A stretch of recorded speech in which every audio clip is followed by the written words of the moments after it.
जब यह लड़का ट्रेनिंग ग्राउंड में पहली बार आता है, वह एक लकड़ी के पुतले पर आसानी से वार करता है। उसकी हर हरकत एकदम सही और तेज है। एक आखिरी वार के तौर पर वह अपनी माना में माना भर देता है और 3 वारों में पुतले को पूरी तरह तोड़ देता है। लूशियन सोचता है कि उसने अपने टीचर को इम्प्रेस कर दिया है, लेकिन स्वॉर्ड मास्टर आइजन बस हंसता है और कहता है कि उसके मूव्स बिल्कुल बेकार हैं। हमारा लड़का हैरान रह जाता है। उसका शरीर खास है, जो माना के लिए सबसे अच्छा जरिया है। वह अपनी माना की ताकत को सबसे ज्यादा हद तक बढ़ा सकता है और पूरी दुनिया का सबसे ताकतवर तलवारबाज बन सकता है। फिर भी उसका तलवारबाजी का टीचर उसे बेकार कहता है। पता चलता है कि हमारे लड़के की 2 मुश्किलें हैं। वह अपनी तलवार एक किराए के सिपाही की तरह चलाता है और उसे उसमें माना भरने में बहुत ज्यादा टाइम लगता है। इतना काबिल शरीर भी सब कुछ नहीं कर सकता। एक अनुभव वाला माना यूज करने वाला उसे लड़ाई में आसानी से हरा देगा। फिर आइजन उसे दिखाता है कि असली तलवारबाजी कैसी होती है और लकड़ी के पुतले को एक ही वार में धूल बना देता है। उसके बाद वह लूशियन से कहता है कि अगर वह उसी लेवल तक पहुंचना चाहता है तो बिना थके ट्रेनिंग करे। कुछ दिन की ट्रेनिंग गुजर जाती है और लूशियन को आखिर में ईजान के साथ लड़ने का मौका मिलता है। वह जितनी ताकत से कर सकता है हमला करता है, लेकिन स्वॉर्ड मास्टर एक हाथ से सब कुछ रोक देता है। लूशियन हर तरफ से अलग अलग मूव्स ट्राई करता है, लेकिन कुछ काम नहीं करता। आइजन सब कुछ आसानी से रोक देता है। ऊपर से किया गया एक ताकतवर वॉर भी नाकाम हो जाता है और लूशियन पीछे धकेल दिया जाता है। तब आइजन आगे बढ़ता है हमला करने के लिए, माना से भरी तलवार के साथ। अगर लूशियन उसे रोक नहीं पाता तो वह खत्म हो जाएगा, तो वह भी अपनी तलवार को चार्ज करता है। उनकी तलवारें माना के एक धमाके के साथ टकराती हैं। लूशियन हमले का जवाब दे पाता है और आइजन की तलवार को भी पीछे धकेल देता है। स्वॉर्ड मास्टर हैरान रह जाता है। उसने कभी इतनी ताकतवर माना पहले महसूस नहीं की। इस लड़के ने सिर्फ कुछ दिनों में जो तरक्की की है वह कमाल है। जब उनकी ट्रेनिंग खत्म होती है, पूरा ट्रेनिंग ग्राउंड टूट फूट गया है, जिससे नौकर सोचने लगते हैं कि वह कैसी ट्रेनिंग कर रहे थे। लूशियन पास में बैठा है, अपने कांपते हाथों को देखते हुए और अपनी टूटी हुई लकड़ी की तलवार को, और उसे सिर्फ एक बात का अफसोस है, अगर उसे यही ट्रेनिंग और टीचर अपनी पिछली जिंदगी में एक किराए के सिपाही के रूप में मिला होता तो वह इतनी बुरी तरह नहीं मरता, बिना किसी मौके के भी। जो किराए का सिपाही मरता नहीं, वह तीसरे दर्जे का होता है। उन्हें यही बताया जाता है। किराए के सिपाहियों को बहुत पैसे मिलते हैं क्योंकि उनसे उम्मीद की जाती है कि वह अपने मालिकों के लिए जान दे देंगे। ये वही बकवास है जो हर किराए का सिपाही सुनता है। जेक की नजर में सब अमीर लोग एक जैसे होते हैं। जब वह मुश्किल में होते हैं तो वह अपने खजाने खोल देते हैं, जमीन का वादा करते हैं और बड़े बड़े ओहदों की बातें करते हैं। जब चीजें खराब हो जाती हैं तो वह अपनी बात बदल देते हैं। अचानक बहाने, इल्जाम और झूठी ईमानदारी शुरू हो जाती है। जेक ने बड़े घर के बच्चों से ऐसी बहुत सी बातें सुनी हैं जो सही नहीं है, लेकिन कुछ भी उसके बराबर नहीं है जो उसे अब करने को कहा जा रहा है। उस अमीर कमांडर का आखिरी हुक्म खुदकुशी है। सीधी और साफ बात है। फैंग मर्सनरीज के कैप्टन के तौर पर जेक को हंसी आ जाती है। उस जैसा बेकार किराए का सिपाही से उम्मीद की जाती है कि वह एक नाइट की इज्जत के साथ मरेगा, जिसे एक आखिरी मिशन दिया गया है। फौज बुरी तरह हार चुकी है, शहर जल रहा है, किला टूट रहा है। बागियों की तलवारें पहले ही क्रॉफर्ड फैमिली की गर्दन पर हैं और भागने की कोई जगह नहीं बची है। जेक नुकसान कम करने के लिए तैयार है और गायब होने के लिए। अगर एम्पायर का सबसे काबिल कमांडर भी हार मान चुका है तो क्या फायदा। अफसोस की बात है कि जेक ने जिस एक अच्छी अमीर आदमी से मुलाकात की थी वह इस हाल में आ गया है। प्लान सीधा है। जब बाकी कल अपना आखिरी हमला करेंगे, जेक और उसके आदमी कमांडर के पास खड़े रहेंगे और रोक कर रखेंगे जब तक क्रॉफर्ड्स भाग नहीं जाते। अगर यह नाकाम होता है तो जेक को भागने की इजाजत है जब कमांडर मर जाता है। पैसे एक कीमती रतन के रूप में मिलेंगे जो फैंग मर्सनरीज को 3 साल तक चलाने के लिए काफी होंगे। जेक मना कर देता है, सिर्फ इसलिए कि वह बहुत हंसता है। इसका मतलब यह नहीं कि वह बेवकूफ है। यह हुक्म उसके आदमियों को जिंदा ढाल बना देता है, जिनका मतलब है अपने मालिकों के लिए कुछ और सेकंड्स खरीदना। सब जानते हैं कि बाकी फैंग मर्सनरीज पर रहम नहीं करेंगे। कमांडर कुछ और कहता है, लेकिन ऐसा नहीं है। वह झूठ है जो चलेगा नहीं। बागियों के लिए जेक और उसके आदमी पक्के दुश्मन हैं। जंग के दौरान उन्होंने बहुत कुछ किया है यह नफरत कमाने के लिए। उन्होंने खुद को लाशों के रूप में छुपाया, मरे हुए लोगों के बीच में, फिर उठे और पीछे से गले काटे। इज्जत की कभी परवाह नहीं की, सिर्फ नतीजे मैटर करते थे। जेक ने इस तरह से अनगिनत कमांडर्स को मारा है। यही एक वजह है कि क्रॉफर्ड इतने टाइम तक जिंदा रहे। बागियों को शायद जेक का सर लॉर्ड क्रॉफर्ड से भी ज्यादा चाहिए। कमांडर यह जानता है, इसलिए जेक और उसके आदमी इतने अच्छे शिकार हैं। जब जेक बात मानने से मना करता है, कमांडर उसे मारने की धमकी देता है और जबरदस्ती मर्सनरीज पर कब्जा करने की। एम्पायर के सबसे माहिर नाइट की तलवार के सामने जेक लड़ने की तैयारी करता है। तो अब एम्पायर का सबसे इज्जतदार आदमी ऐसा दिखता है। कोई माफी इसको सही नहीं ठहरा सकती। हैरानी की बात है, ये जेक को ठीक लगता है। एक बेकार आदमी को मारना एक इज्जतदार आदमी से आसान है। उसके बाद कोई कड़वा एहसास नहीं होता। उसका सबसे अच्छा ऑप्शन है कमांडर का सर बागियों को देना और भाग जाना, लेकिन वह बेहतर जानता है इस आदमी ने उसके लिए पहले ही तैयारी कर रखी है। शायद बाकी 2 कमांडर लेवल के सर फैंग मर्सनरीज की आजादी के बदले में मान लेंगे। जेक अपनी जान देने को तैयार है। उसने उन लड़कों को अपनी मतलबी ख्वाहिशों के लिए जंग में घसीटा। वह सब एक साथ गरीबी से निकले थे, एक सपने के पीछे। उन्होंने उस पर भरोसा किया और उसके पीछे नरक तक गए। इसके लिए वह जिम्मेदार है, क्योंकि वह उनका कैप्टन है और यही एक कैप्टन करता है। यह सुनकर कमांडर को याद आता है कि असली नेतृत्व का क्या मतलब होता है। उसे शर्म आ जाती है। किसी और जिंदगी में वह क्रॉफर्ड्स के बजाय खुशी खरुशी जेक जैसे किसी की सेवा करता। अब और टाइम नहीं है। जेक हमला करता है। कमांडर हिलता नहीं है। वह जेक से कहता है कि उसे कभी माफ न करे और फिर उसे काट देता है। उनके बीच का फर्क बहुत ज्यादा है। जेक का सर पल भर में अलग हो जाता है। तुम इस टैलेंट नाम की बुरी चीज को हरा नहीं सकते। उसे उम्मीद है कि यह काफी होगा। उसके आदमियों को भागने का हुक्म दिया गया था अगर वह वापस नहीं आता। वह तलवार से जिया, उसी से मरना सही लगता है। जैसे ही उसके ख्याल धुंधले होते हैं, एक सवाल रह जाता है। अगर वह एक अमीर की तरह उसी मौके के साथ पैदा होता तो वह कितनी दूर तक जा सकता था। फिर कुछ नहीं था, जब तक होश वापस नहीं आता। जेक अपनी होश में आता है, एक लड़के की घबराई हुई मिन्नत सुनते हुए। इसे समझने से पहले एक भारी हाथ उसके गाल पर पड़ता है, जिससे वह पूरी तरह जाग जाता है। एक लड़का उसके ऊपर खड़ा है, असली आंसू रो रहा है और उसे मास्टर लूशियन बुला रहा है। उसे लगता है कि यहाँ कुछ बहुत गलत है। सबसे पहले उसका दागदार, अनुभव वाला और पुराने कपड़े जैसा टूटा फूटा शरीर गायब है।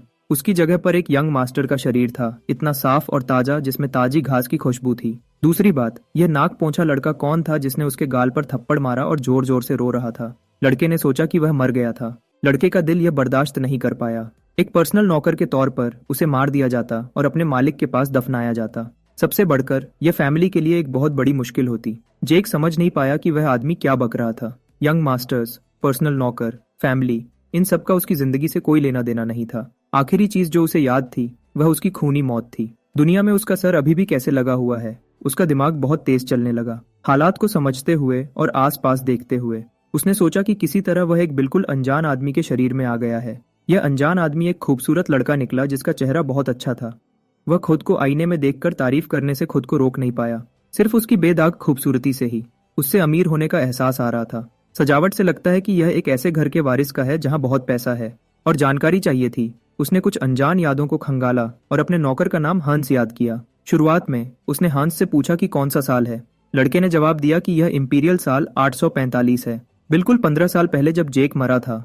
वह पास्ट में वापस आ गया है ताकि कोई शक न करे। उसने अपने दिमाग में याद रखा कि हर नई जानकारी पर हैरान नहीं होना है। पहले उसे वह करना है जो करना जरूरी है। अपने अगले सवाल के लिए उसने हांस से पूछा कि क्या उसे मरने की इच्छा है। यह सुनकर लड़का डर के मारे अपनी पैंट गंदा करने वाला था। एक मामूली नौकर की हिम्मत कैसे हुई अपने मालिक के बेहोश शरीर को बिना इजाजत के छूने की। धमकी भरे अंदाज में उसने लड़के से पूछा कि उसे याद दिलाए कि वह कौन है। गहरा झुककर हांस ने यंग मास्टर लूशियन वाल्डेक के खिलाफ इतनी बड़ी बदतमीजी करने के लिए माफी मांगी। बड़े घर वाल्डेक का तीसरा बेटा लूशियन ने उस अमीर नाम को तुरंत पहचान लिया। वाल्डेक फैमिली एक ऐसा सहारा है जिसने एम्पायर को अपनी लंबी हिस्ट्री में सहारा दिया है।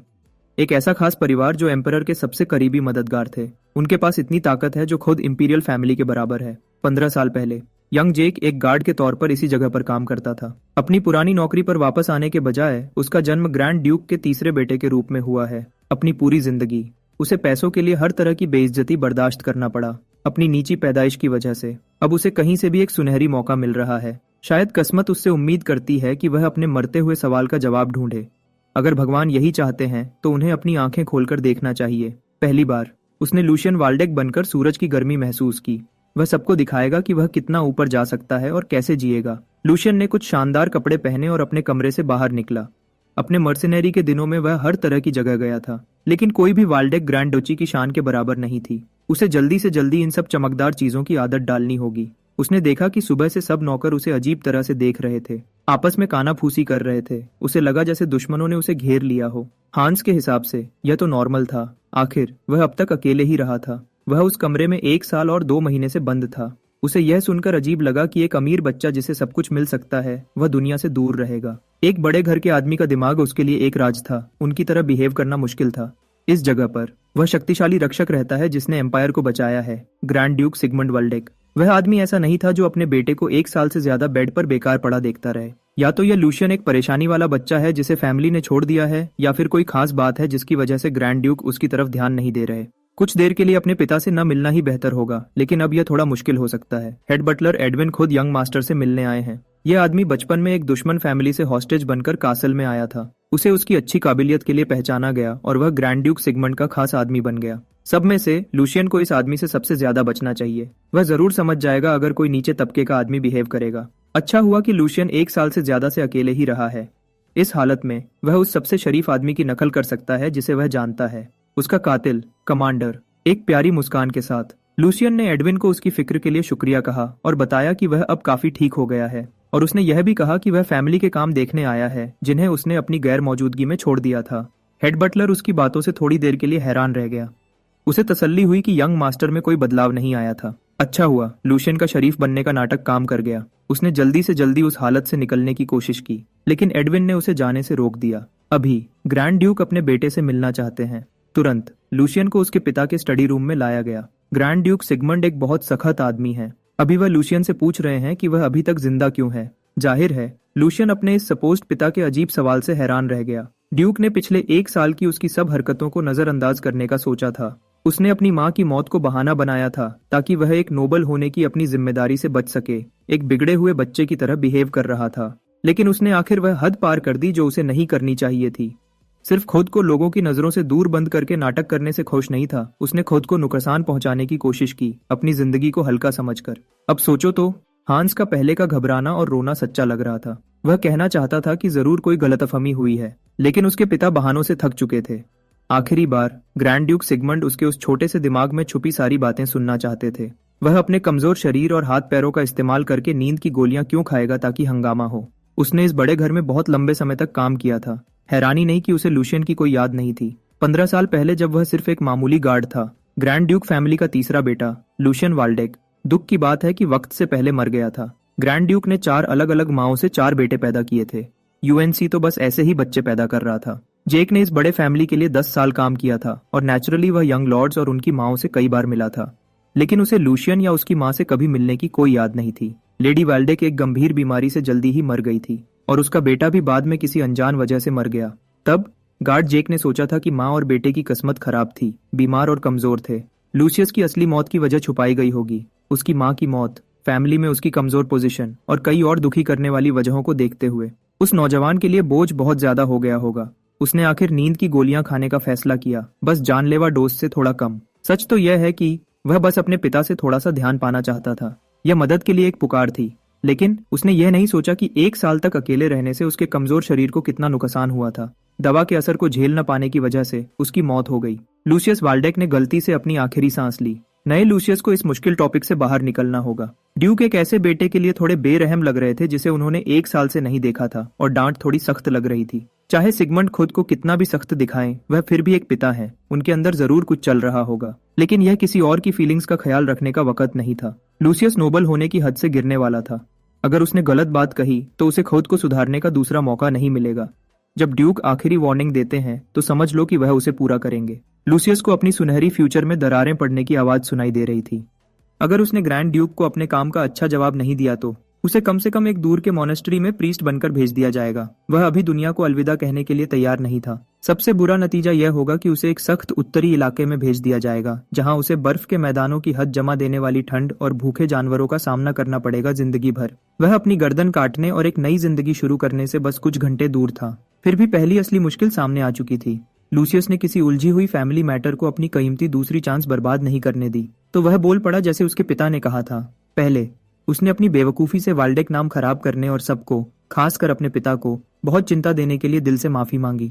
उसने अपनी गलती मानी और वादा किया कि वह ग्रैंड ड्यूक जो भी सजा देंगे उसे खुशी से मान लेगा। लेकिन यह एम्पायर के सबसे शक्तिशाली आदमियों में से एक को हिलाने के लिए काफी नहीं होगा। अपने पिता की ममता को जगाने की बजाय उसने ड्यूक से कहा कि वह दिल खोलकर खरुश हो। जो हो गया वह बदला नहीं जा सकता। अपनी जिंदगी को, जो मौत के मुंह से वापस आई है, पिछले वक्त से जोड़ने की बजाय वह आगे के अच्छे फ्यूचर के लिए मेहनत से जीना चाहता है। उसकी बात, यकीन और कॉन्फिडेंस ने उसकी बातों को सच बना दिया। लेक्चर देने की बजाय उसने अपने सामने वाले आदमी से गुजारिश की, एक ग्रैंड ड्यूक की तरह नहीं बल्कि एक पिता की तरह एक हिम्मत देने वाला शब्द कहे। लूसियस का मानना है कि जो बच्चा गलत है उसे अपने माँ बाप के सामने दिल से पछताना चाहिए, और माँ बाप को ऐसे बच्चे को खुशी से अपनाना चाहिए। क्या यह पिता और बेटे के बीच का सही फर्ज नहीं है जो ऊपर वाले के कानून से बांधे हैं? Head butler Edwin young master की बातों की तारीफ से काफी हैरान था। उसने बच्चे की ऑरा और माहौल में बहुत बड़ा बदलाव महसूस किया। लूसियस उस कमजोर बच्चे से बहुत अलग बिहेव कर रहा था और बोल रहा था जो हमेशा डरता रहता था। उसके सामने वाला नौजवान बिल्कुल अलग आदमी था। लड़के ने जो कुछ कहा था उस पर गौर करने के बाद ड्यूक सिगमंड को माँ बाप के फर्जों पर लेक्चर सुनना अच्छा नहीं लगा। फिर भी उनके चेहरे पर एक हल्की सी मुस्कान दिखी। अपने बेटे की बात सुनकर उन्हें एहसास हुआ कि वह इतना जी चुके हैं कि सब कुछ देख लिया है। अपने पिता की सख्त आवाज को थोड़ा नरम होते हुए सुनकर लूसियस ने अंदर ही अंदर चैन की सांस ली। जैसा उसने सोचा था, झुकने और घबराने की बजाय अपने पिता के सामने हिम्मत से खड़ा होना सही फैसला था। एक चूहे की तरह जो हमेशा डर डर के चलता है, उसकी बजाय ग्रैंड ड्यूक एक जंगली कुत्ते की हिम्मत को ज्यादा इंपॉर्टेंस देते हैं, जो जानता है कि कैसे फैसले से हमला करना है। सिगमंड वाल्डेक को उसकी 10 साल की सर्विस अब काम आ रही थी। ड्यूक ने कभी नहीं सोचा था कि उनका सबसे दुखी बेटा मौत से वापस आने के बाद इतना हिम्मत वाला होगा, क्योंकि लूसियस ने खुद मेहनत का जिक्र किया था। सिगमंड ने अपने तीसरे बेटे से उसके आगे के प्लान्स के बारे में पूछा। सोच समझकर अपने शब्द चुनते हुए लूसियस ने जवाब दिया कि पहला कदम सबसे पहले अपने टूटे हुए शरीर को ठीक करना होगा। उसके बाद उसके दिमाग में उस सबसे टैलेंटेड फाइटर की तस्वीर चमकी जिसके साथ उसने कभी टीम बनाई थी और लड़ा था। एक बार जब उसका शरीर ठीक हो जाएगा तो वह तलवार चलाना ठीक से सीखना चाहता है और इस बार इसे सीरियसली लेगा। उसने सोचा कि ठीक से खाना और सोना आखिर उसकी ताकत वापस लाएगा और सब कुछ किसी न किसी तरह ठीक हो जाएगा। ड्यूक के चेहरे से गुस्सा गायब हो गया। वह अपने बेटे की हैरतअंगेज अच्छी बातों से प्रभावित थे। लूसिया ने जो कुछ कहा वह सिर्फ खोखली बातें हैं या नहीं, यह तो वक्त ही बताएगा। उसे शुरू करने के लिए ड्यूक सिगमंड ने हेड बटलर एडविन को बच्चे को कुछ देने की इजाजत दी जो मदद करेगा, उन कुछ शब्दों की बजाय जो अभी असर नहीं करेंगे। एक सुधरे हुए अकेले रहने वाले को मदद देना ज्यादा फायदेमंद होगा। एडविन ने उनके ऑर्डर्स मान लिए और अंदाजा लगाया कि इसमें ज्यादा वक्त नहीं लगेगा। कमरे में लूसियस ही अकेला था, जिसे नहीं पता था कि वह बूढ़े लोग किस बारे में बात कर रहे थे। उसे यह समझने में ज्यादा वक्त नहीं लगा कि उसके पिता की मदद कैसी दिखती थी। कई गाड़ियां कासल तक आईं और अपना भारी सामान उतारा। मददगारों ने अनगिनत लकड़ी के संदूक उठाए और उन्हें घर के सामने लाइन से लगा दिया। हर संदूक के अंदर बेहिसाब दौलत थी, सोने के सिक्कों से लेकर कीमती गहने तक। लूसियस ने इतने सारे रिसोर्सेज कभी नहीं देखे थे, तब भी नहीं जब वह मर्सेनरी का काम करता था। क्या एक बड़े नोबल होने का यही मतलब है? उसे बिना कुछ किए इतना बड़ा अलाउंस मिला था। यह सारा खजाना सिर्फ 1 महीने के लिए था। उसकी जेबों में सोने के सिक्के भरे थे। शायद कुछ नया करने में इन्वेस्ट करना अच्छा होगा, कुछ ऐसा जो उसके कमजोर शरीर को पूरी तरह बदल दे। वह खुद को एम्पायर में सबको दिखाते हुए और सबसे बेहतर बनते हुए देख सकता है। उसे बस एक बहुत खास दवा बनानी है। अपने तीसरे बेटे से मिलने और बात करने के बाद ग्रैंड ड्यूक सिगमंड को अपने साफ सुथरे बगीचे में घूमने का मन किया। एडविन उनके पीछे पीछे चल रहा था जब वह अपने ख्यालों में थे। हेड बटलर के हिसाब से यह वह जगह थी जिसे लेट ग्रैंड डचेस लूशियन की मां मरने से पहले बहुत पसंद करती थी। ड्यूक ने इस पुरानी यादगार जगह पर कुछ वक्त से विजिट नहीं किया था। यह साफ था कि उन्होंने आज ही इसे बदलने का फैसला क्यों किया। यंग मास्टर लूशियन के अचानक बदलाव ने सिगमंड को पिछले दिनों की याद दिलाई होगी, भले ही बच्चा कुछ देर के लिए अपने पिता की नजरों से गिर गया था। ड्यूक को फिर भी उस लड़के के लिए थोड़ा प्यार था। आखिर वह ग्रैंड डचेस का बच्चा था जिसे ग्रैंड ड्यूक सबसे ज्यादा चाहते थे। खूबसूरत बगीचे के बीच में पहुंचने पर सिगमंड ने कहा कि उनका बेटा कितना बेचारा हो गया था। वह बच्चा हमेशा अपनी आंखें इधर उधर घुमाता रहता था, जैसे उसे अपने आस पास की हर चीज से डर लगता हो। अगर सिगमंड थोड़ी सी भी आवाज ऊंची करते तो वह एक मरे हुए कुत्ते की तरह रोने लगता था। लूशियन का रवैया लेट डचेस से इतना अलग हो गया था। सिगमंड ने उस पर लगभग हार मान ली थी। उन्होंने सोचा था कि लूशियन की अपनी माँ से सिर्फ शक्ल मिलती है, लेकिन सिगमंड का उस लड़के के बारे में ख्याल आज पहली बार बदला। उस मीटिंग के बाद उन्हें लगा कि वह गलत हो सकते हैं। एडविन ने भी यह बड़ा बदलाव देखा होगा। डरने की बजाय उस बच्चे ने अपने पिता की आंखों में सीधे देखा और हिम्मत से अपनी बात कही। वह दबाव में नहीं झुका और उसने सच्ची हिम्मत दिखाई। वह शुरू से जानते थे कि लूशियन का दिल नरम था। शायद वह अपने भाइयों से थोड़ा देर से खिला। आखिर उसमें ग्रैंड ड्यूक का खून था। फिर भी सिगमंड अपनी उम्मीदें बढ़ाने से बच रहे थे।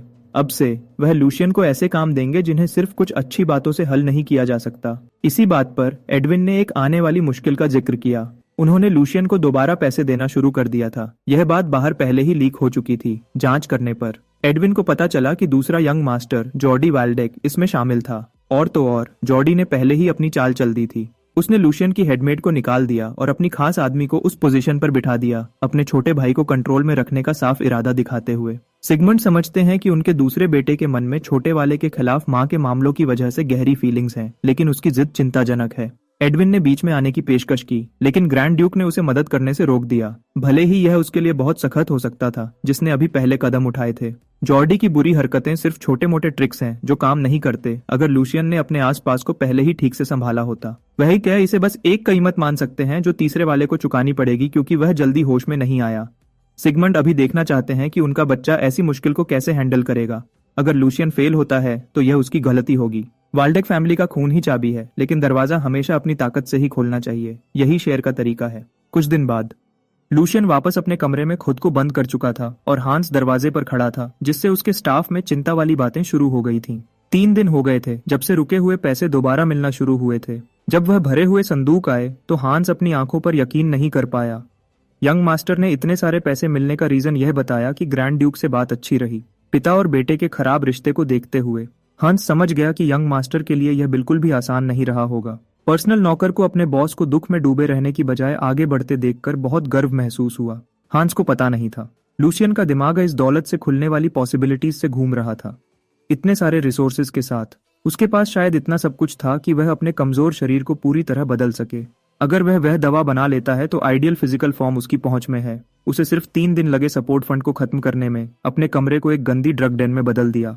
वह अपनी मेथोडोलॉजी को परफेक्ट करने के लिए लगातार काम कर रहा था। हांस अब तक क्यूरियोसिटी से भरा होगा, लेकिन उसे बिना सवाल किए दरवाजा अच्छे से गार्ड करते देखना उसकी वफादारी दिखाता है। लूशियन की वर्क टेबल पर ऐसे ब्रूइंग टूल्स थे जिन्हें एक ग्रैंड ड्यूक का बेटा अपनी जिंदगी में कभी नहीं छूता। उसके चारों तरफ बहुत महंगी जड़ी बूटियों के क्रेट्स थे जो सिर्फ चांदनी में उगती हैं। इस वक्त तक उस रेयर मूनलाइट हर्ब का आम इस्तेमाल भी डिस्कवर नहीं हुआ था। लूशियन ने अपना पूरा महीने का अलाउंस खर्च कर दिया जितना वह खरीद सकता था। सबको लूशियन अभी एक पागल आदमी लग सकता है, लेकिन 1 साल बाद यह फैसला बहुत फायदा देगा। मूनलाइट हर्ब की कीमत 10 गुना बढ़ जाएगी, नहीं 20 गुना से भी ज्यादा। वह बेसिकली 2010 में फूल के शेप का बिटकॉइन खरीद रहा था। अब जब वह खुद इस चमत्कारी जड़ी बूटी से वैल्यू निकालने पर काम कर रहा है तो उसे अल्केमिस्ट गिल्ड की हिम्मत के लिए नया सम्मान मिला है। जब उन्होंने मूनलाइट हर्ब्स पर काम करना शुरू किया, कामयाबी शायद साफ नहीं थी, लेकिन फिर भी उन्होंने हिम्मत की और पूरे एम्पायर के सारे मूनलाइट हर्ब्स इकट्ठे कर लिए।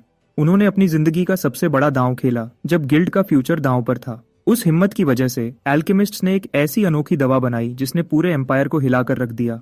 लोग उस चमत्कारी दवा को देवताओं का पीना कहते थे, नेक्टर। सिर्फ एक दवा को भगवान का नाम देने की वजह से एल्केमिस्ट गिल्ड पर चर्च की तरफ से भगवान का अपमान करने का इल्जाम लगने का खतरा था। लेकिन जब नेक्टर का असर लोगों को पता चला तब सब लोग उसे पाने में इतने बिजी हो गए थे कि पिगी पे सच्चे भगवान का अपमान करने के इल्जाम भूल गए।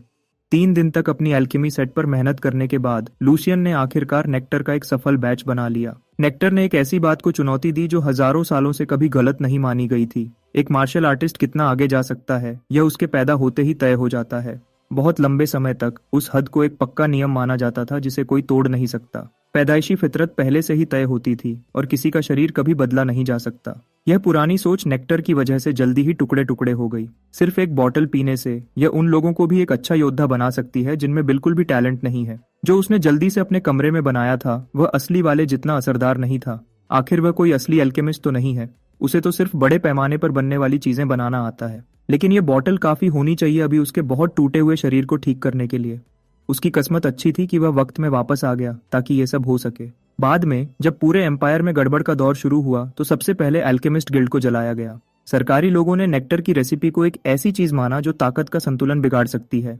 अपने तख्तों पर बैठे लोगों ने असली रेसिपी को इतिहास से मिटाने की बहुत कोशिश की, लेकिन कुछ लोगों ने काफी क्लूज इकट्ठे कर लिए और कुछ वैसा ही बना लिया। उनमें से एक जेक द मर्सनरी था। ज्यादा लोग जिन्होंने मूनलाइट हर्ब पर एक्सपेरिमेंट करने की कोशिश की वह उसके साइड इफेक्ट से मर गए, लेकिन वह कामयाब रहा। बिना किसी हिचकिचाहट के जेक मूनलाइट हर्ब ले पाया, वह मूनलाइट हर्ब ले पाया। लूशियन ने नए बने नेक्टर की बोतल खोली और उसके अंदर का सब कुछ पी गया। ऐसा करते ही वह पहला इंसान बन गया था जिसने कुदरत की ताकत को अपनी ताकत में बदल दिया था। यह इस बात पर डिपेंड करता है कि एनर्जी का दौरा कितना अच्छा होता है। वह अपने शरीर में फैल रही माना की ताकत को इस्तेमाल करके खुद को और बेहतर बना सकता था। जो ताकत और क्वालिटी कोई निकाल सकता है वह हर इंसान में बहुत अलग होती है। नेक्टर की चमत्कारी ताकत का इस्तेमाल करके उसने जबरदस्ती अपने शरीर के अंदर के बंद रास्तों को खोलना शुरू कर दिया। लूशियन ने सोचा था कि जब उसके रास्ते खुल जाएंगे तो दवा का असर खत्म हो जाएगा, लेकिन वह गलत था। आमतौर पर इस प्रोसेस की वजह से बहुत दर्द होना चाहिए, लेकिन उसे बिल्कुल ठीक लग रहा था। इसके उल्टा बहुत सारी माना बिना किसी रुकावट के उसके पूरे शरीर में फैल रही थी, जैसे वह अपनी सही जगह ढूंढकर बैठ रही हो। एक नए पैदा हुए बच्चे के शरीर में भी आमतौर पर ऐसी गंदगी होती है जो कभी न कभी खून के दौरे को रोक देती है। क्या ऐसा हो सकता है कि लूसियस वाल्डेक पैदाइशी तौर पर ही उन महान लोगों में से है जिन्हें कुदरत ने खास ताकत दी है? जब सूरज डूबने लगा, हांस के घबराहट में इधर उधर चलने की आवाज लूशियन के कमरे के बाहर सुनाई दे रही थी। आखिरकार वह दरवाजा जो पिछले कुछ दिनों से बंद था थोड़ा सा खुला। यंग मास्टर आखिरकार अपनी तन्हाई से बाहर निकला और हांस से पूछा कि जब वह अंदर बंद था तो कुछ हुआ क्या। हमेशा की तरह वह रोने वाला नौकर परेशानी में अपने मालिक के पास दौड़ा। हांस ने बार बार यंग मास्टर को आवाज देने की कोशिश की, लेकिन उसे कभी कोई जवाब नहीं मिला। वह सिर्फ दिन रात दरवाजे की रखवाली कर सकता था। वह डर गया था कि कुछ हो गया है या लूशियन फिर से अकेला रहने लगा है, लेकिन सच्चाई इससे बहुत अलग थी। यंग मास्टर की आंखें पहले से भी ज्यादा तेज हो गई थीं। उसे सबसे ज्यादा जानने वाला होने की वजह से हांस समझ गया था कि कुछ तो जरूर बदला है। लूशियन एक अलग इंसान लग रहा था और महसूस हो रहा था। बाहर से अभी कोई बड़ा बदलाव नहीं दिखेगा। अपने फैंसी कपड़ों के नीचे वह अभी भी एक पतला बच्चा है, सिर्फ हड्डियां और चमड़ी। उसे ठीक करने के लिए अभी भी अच्छे खाने और वक्त की जरूरत है। जो असल में मैटर करता है वह अंदर का बदलाव है। अभी उसका दिल सबसे शुद्ध माना को तेजी से पंप कर रहा है। अंदर से वह बहुत तेजी से बदल रहा है। लूशियन की पैदाइशी बनावट ने इस रिजल्ट को पॉसिबल बनाया। नेक्टर का बिना रुकावट वाला असर महसूस करते हुए उसे यकीन हो गया है कि उसके शरीर की ताकत उसे उन महान लोगों की कैटेगरी में रखती है जो दुनिया बदलते हैं। अगर सब कुछ ठीक रहा तो वह 1 साल से भी कम समय में एक मर्सनरी कैप्टन के रूप में अपनी सबसे ऊंची ताकत को भी पार कर सकता है, क्योंकि हांस ने पिछले कुछ दिनों में उसकी बहुत मदद की थी। वह एक तरह से उस लड़के का एहसानमंद है। वह मानता है कि इनाम और सजा हमेशा साफ होनी चाहिए। लड़के के कंधे पकड़कर उसने हांस से ध्यान से सुनने को कहा। उसने हांस को सलाह दी कि वह अपनी सारी बचत अपने अंडरवेयर तक खाली कर दे और उससे एक बहुत फायदेमंद इन्वेस्टमेंट में लगा दे, बिल्कुल शुरू से। ऐसा करो। और लूशियन ने वादा किया कि वह उस गरीब नौकर को सबसे आसान पैसा देगा जो वह कभी कमा सकता है। एक दयालु संत की तरह महसूस करते हुए लूशियन ने हांस को शामिल करने का वादा किया। जैसे ही इन्वेस्टमेंट बहुत बढ़ेगी, वह पूरी तरह से सीरियस था। उसके जमाने में कोई भी नोबल ऐसे नौकर का ख्याल नहीं रखता था। चमत्कारी दवा पीने के 1 हफ्ते बाद लूशियन का मन किया कि वह पास के शांत जंगल में घूमने जाए। वह पूरी सैर के दौरान सीटी बजा रहा था और गुनगुना रहा था, जबकि हांस अपने यंग मास्टर को ऐसे देख रहा था जैसे वह पागल हो गया हो। लूशियन बस ऐसी जन्नत जैसी जिंदगी की तारीफ कर रहा था। उसने कभी सोचा भी नहीं था कि जिंदगी इतनी आरामदायक हो सकती है। ड्यूक के घर में जब भी वह राजा की तरह खाना चाहता था तो स्वादिष्ट भोजन आ जाता था। उसका कमरा बिना उसके कुछ किए साफ और चमकता रहता था। नौकरानियां बिना कहे उसका बिस्तर भी तैयार कर देती थीं। जब वह सिर्फ एक मामूली मर्सिनरी था तो भूखा रहना उसकी रोज की आदत थी। नोबल होने की सुविधा की वजह से वह पूरी तरह से अपने शरीर को ठीक करने पर ध्यान दे पाया है। उसने एक मसला भी हल कर लिया जो पिछले 1 हफ्ते से उसे परेशान कर रहा था। उसने जेक के होने के बारे में रिसर्च की है, जिसे इस टाइमलाइन में हाउस वाल्डेक का गार्ड होना चाहिए था। गार्ड्स के मौजूदा कैप्टन से पूछने पर उसे पता चला कि जेक नाम के आदमी जैसा कोई भी कभी अप्लाई नहीं किया था। जिस जगह पर वह 10 साल से काम करता था वह अब किसी और आदमी ने ले ली है जिसे उसने पहले कभी नहीं देखा। अभी के लिए यही सबसे अच्छा है। अपने पिछले रूप से मिलने से कुछ अच्छा नहीं होगा, यह तो ध्यान भटका सकता है। और वैसे भी उसमें इतनी हिम्मत नहीं है कि वह अपने पिछले रूप का सामना कर सके। वह शायद वहीं शर्म से मर जाएगा। जैसे ही वह शांत जंगल में अपनी मंजिल के पास पहुंचे, हांस ने आगे बढ़ने पर अपना शक जाहिर किया। पिछले लूसियस को हमेशा ट्रेनिंग ग्राउंड्स में कदम रखना नापसंद था, लेकिन अभी वाले लूशियन को बिल्कुल भी बुरा नहीं लगता। हांस ने अपने मालिक को याद दिलाया कि जब पिछली बार लूसियस को दूसरे यंग मास्टर ने डांटा था तब उसने कसम खाई थी कि वह उस खराब जगह पर कभी वापस नहीं आएगा। हांस के रिएक्शन से यह समझना आसान है कि तब क्या हुआ होगा। ग्रैंड ड्यूक के घर के एक नोबल बच्चे के लिए तलवार चलाना सीखना एक जरूरी चीज है। उसके बड़े भाई जॉर्डी ने ट्रेनिंग ग्राउंड्स को उसे नीचा दिखाने के लिए सही जगह बनाया होगा, तलवार ट्रेनिंग के नाम पर। उसने छोटे लूशियन के दिमाग में पूरा डर भर दिया था, यह पक्का करते हुए कि उत्तराधिकार का कोई भी दुश्मन फिर कभी ट्रेनिंग ग्राउंड्स में कदम न रखे। यह समझना आसान है कि जॉर्डी ने ऐसी बेरहम चीज क्यों की होगी, लेकिन अब उसकी चिंता करने की जरूरत नहीं है। जो कुछ भी पिछले समय में हुआ वह पिछले समय की बात है। अब उस डर को खत्म करने का वक्त है। हांस को बस थोड़ा भरोसा रखना है और अपने मालिक के पीछे चलना है। ट्रेनिंग ग्राउंड्स के अंदर वाल्डेके के नाइट्स में खुसर पुसर होने लगी, यह सुनकर कि तीसरा यंग मास्टर अपनी मर्जी से उनकी पवित्र जगह पर आया था। एक मूंछों वाला नाइट खास तौर पर परेशान था कि वाल्डेक फैमिली के उस लड़के ने ट्रेनिंग ग्राउंड्स में कदम रखने की हिम्मत की। वह इसे एक मौका समझता है उस बच्चे को याद दिलाने का कि पिछली बार जब वह यहाँ आने की कोशिश कर रहा था तो क्या हुआ था। सबसे पहले उसने किसी को भेजा ताकि तीसरे बेटे के आने की खबर उस आदमी को दे जो ग्राउंड्स की देखभाल करता है। मिस्टर मस्टाश ये पक्का करेगा कि बॉस के आने से पहले सब कुछ अच्छे से तैयार हो जाए। फैसिलिटी में घुसते ही लूशियन ने एक ऐसी जगह देखी जिसका उसने कभी सपना भी नहीं देखा था। रैक्स में बहुत सारे एक्स्ट्रा हथियार रखे हुए थे। ट्रेनिंग में उनके टूटने की चिंता करने की जरूरत नहीं थी। जगह और स्टेज बहुत खुले थे जो सीरियस मूवमेंट के लिए परफेक्ट थे। यह सोचकर भी अजीब लगता है कि यह सब सिर्फ एक इंसान की प्राइवेट फैसिलिटी है। अगर उसे और उसके लड़कों को ऐसी जगह पर ट्रेनिंग करने का मौका मिलता तो शायद उनमें से कुछ और ज्यादा जीते। उसकी यादें टूट गई मूछें घुमाने वाले नाइट की खराब आवाज से। उसने तीसरे यंग मास्टर को अंदर आते देखकर मजाकिया हैरानी जाहिर की। मिस्टर मस्टाश ने लूशियन को याद दिलाया कि पिछली बार क्या हुआ था जब यंग मास्टर जॉर्डी ने तीसरे बेटे को सबके सामने सबका सिखाया था। उसने उस घटना को एक भेड़ के बच्चे से कंपेयर किया जिसे भेड़िया पीछा कर रहा हो। मूंछों वाले नाइट ने हंसकर और छुपके से लूशियन का मजाक उड़ाया, एक नौकर को योद्धाओं की पवित्र जगह पर लाने के लिए। उस नाइट का नाम हेनड्रिक है और उसके इंट्रोडक्शन में भी लूशियन का छुपा हुआ मजाक था। 1 साल पहले हेनड्रिक ने खुद लूशियन को तलवार चलाना सिखाया था दूसरे यंग मास्टर के साथ। उसे यह अनुभव अच्छा लगा था। पिछले लूशियन के लिए यह बात नहीं कही जा सकती थी। अपने बड़े भाई के अलावा इस हेनड्रिक ने भी तीसरे यंग मास्टर के अंदर तलवार चलाने का गहरा डर भर दिया था। अभी वाला लूशियन पिछले लूशियन से बिल्कुल अलग था।